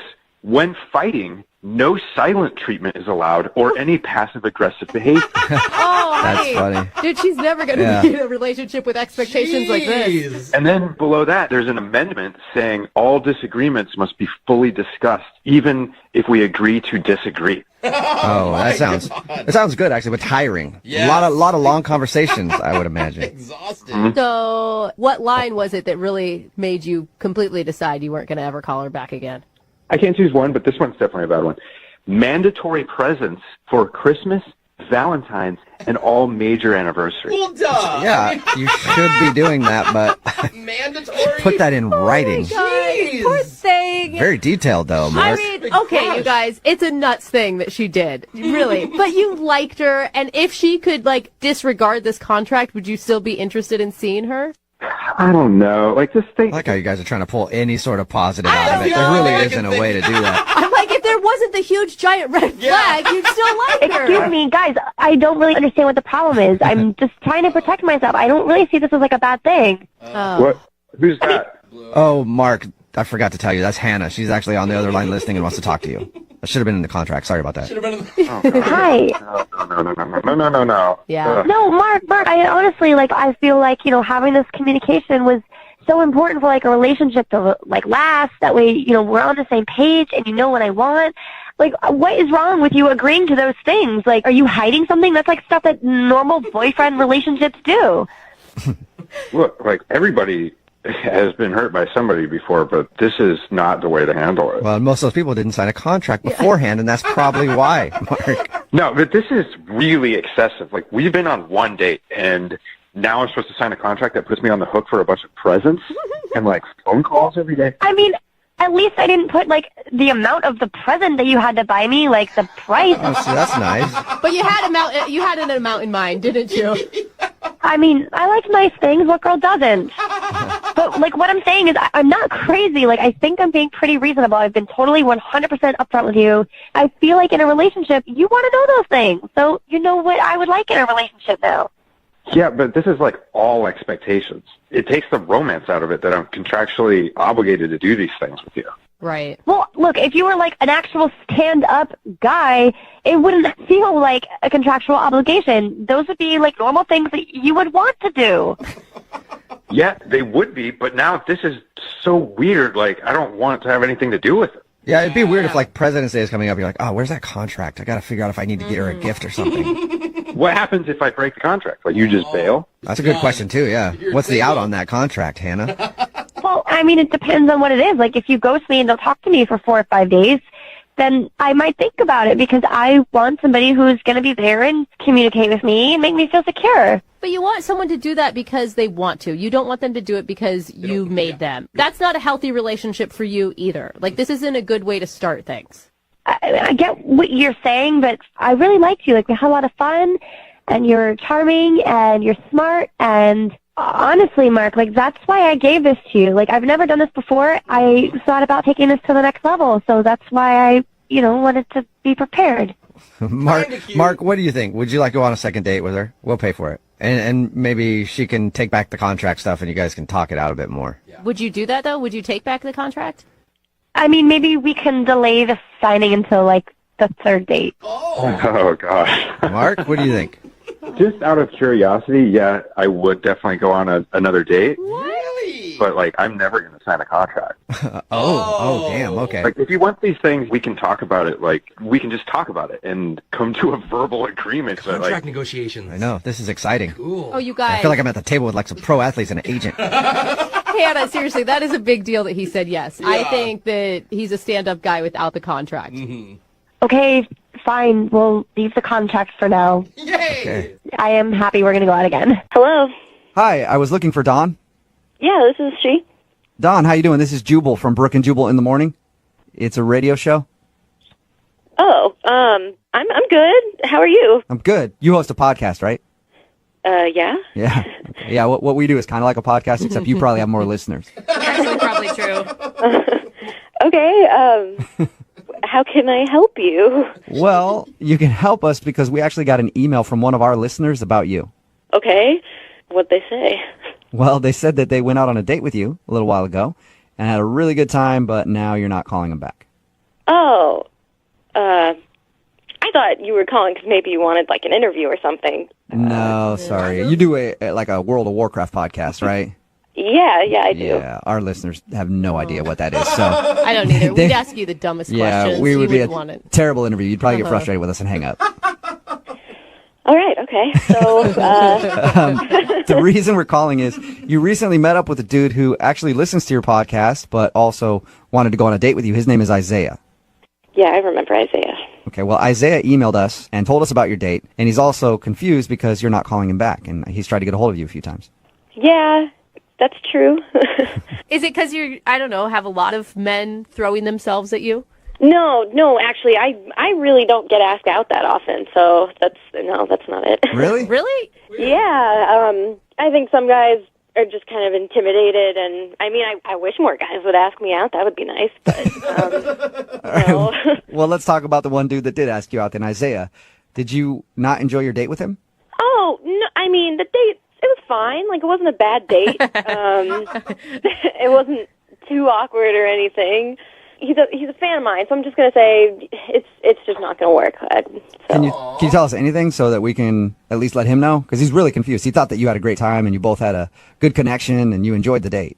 Well, you know, I mean, I don't want to go into too much detail, but I'm a level 110 Blood Elf Hunter, and he's a level 20 Undead Warrior. Okay. Okay. What does that mean exactly? It just means that he has barely played the game. Oh, and then... In comparison to me. Okay, so you've got a really good rating and you have a high level on the game and he doesn't. It's similar to an 11-year-old boy asking Heidi Klum out on a date. You know, it's not gonna look good for her. Besides not being legal, but it's not gonna be good. So wait, the gaming world will judge you for dating someone? Oh yeah. Oh, they judge everything. Hardcore. Yeah. For like, you're being serious about this? Yeah. No. If they know that I'm hanging out with a noob, I'll lose followers. I'll get blasted. Oh no. That is so weird to me. This is a real thing. You mean this? I mean, I have thousands of people following me, right? And they're following me for, like, strat and, you know, tips and things. How is it going to look if I'm dating, like, a level 20 warrior and he hasn't even gotten an Obergon yet? So it's like, you know. Yeah, I know, right? Not Nobergon. God. Oh, my God. God, anybody How knows does- Nobergon? Obviously, Don, I have no idea what you said, but I'm kind of understanding what you mean in a weird way. But why did you go out with him to begin with, Don? Didn't you know that he wasn't past Nobergon? No, I wasn't on WoW when we were talking. He DM'd me on Twitter. Okay. So, and I mean, I didn't think to ask because, like, people who follow me, I assume they're at least level 80. Otherwise, you know, why are they there? You're right. What are you doing? You crazy? We're trying to play in the big leagues. Oh man, were you so disappointed when you found out about his level status? It was a pretty big bummer. It's, you know, like I said, I don't get asked out on dates a lot, and he was really nice, but it was a big drawback. Okay. That is an interesting reason, Don. Yeah. I do also want to let you know that Isaiah is on the other line listening to this conversation. Right now? Yep. Hi, Don. Oh my God. Did you really mean all that? Yeah, I'm sorry. I didn't know you were listening. I mean, But you called me a noob. well, I don't mean to be mean, but you are. I mean, in the World of Warcraft, you are. Yep. If it's my status that you're worried about, then I will stop playing the game, and we can just connect about something else. Isaiah, it's not your status I'm worried about. It's my status. I have an image to uphold. Yeah, but if I quit, then you don't even have to worry about that status. Yeah, but I can't date someone who doesn't play. It'll just seem like you're not dating anyone at all. It'll be a secret. Isaiah, you're willing to be just a secret boyfriend to her? Because you weren't dating somebody before this. I mean, well, So if we were dating, and I'm playing WoW all the time, you know that, like, what are we going to talk about? You don't know anything about end-level rating or, like, the end-of-game content. Like, you're still smelting tin and like... Yeah, dude. You guys don't... Sorry, but... What do you have in common, right? I just can't be a teacher all the time. Well, I can learn really fast. I mean, there's other podcasts I can be listening to all the time. I mean, I'll keep listening to yours, of course, and I will stay a subscriber no matter what. But, like, there's all kinds of things I can listen to, like, even when I'm, like, driving to work and stuff. Well, and it's also just, like, a time thing. Like, if you're going to play World of Warcraft and want to play with me, you kind of got to put in a lot of hours. I can do that. I mean, I can just drink coffee when I get home at night. Or some Mountain Dew Code Red, man. Yeah. What if you guys just left World of Warcraft out of your relationship altogether?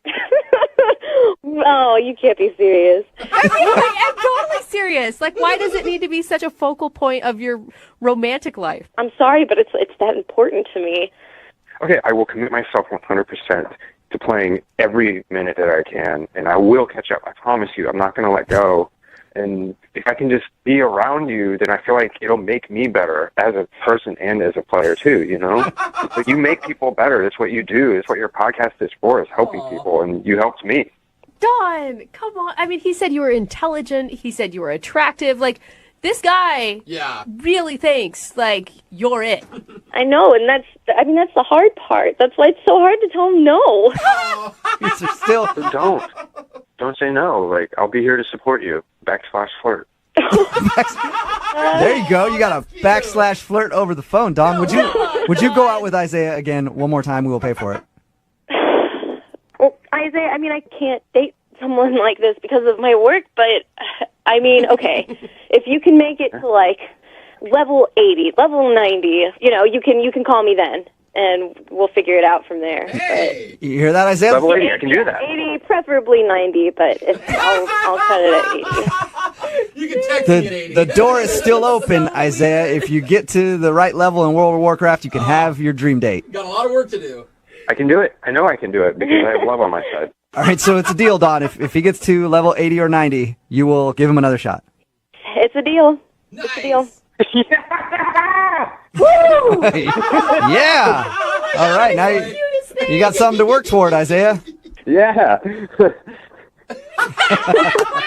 All right, well, I understood about a third of what was said in today's second date update, but I think it's kind of a successful one, Isaiah. You might have a second date at some point. I will, Don, no matter how long it takes. All right, well, just make sure you're always in a queue for a dungeon. Like, that's the way to get there. All right.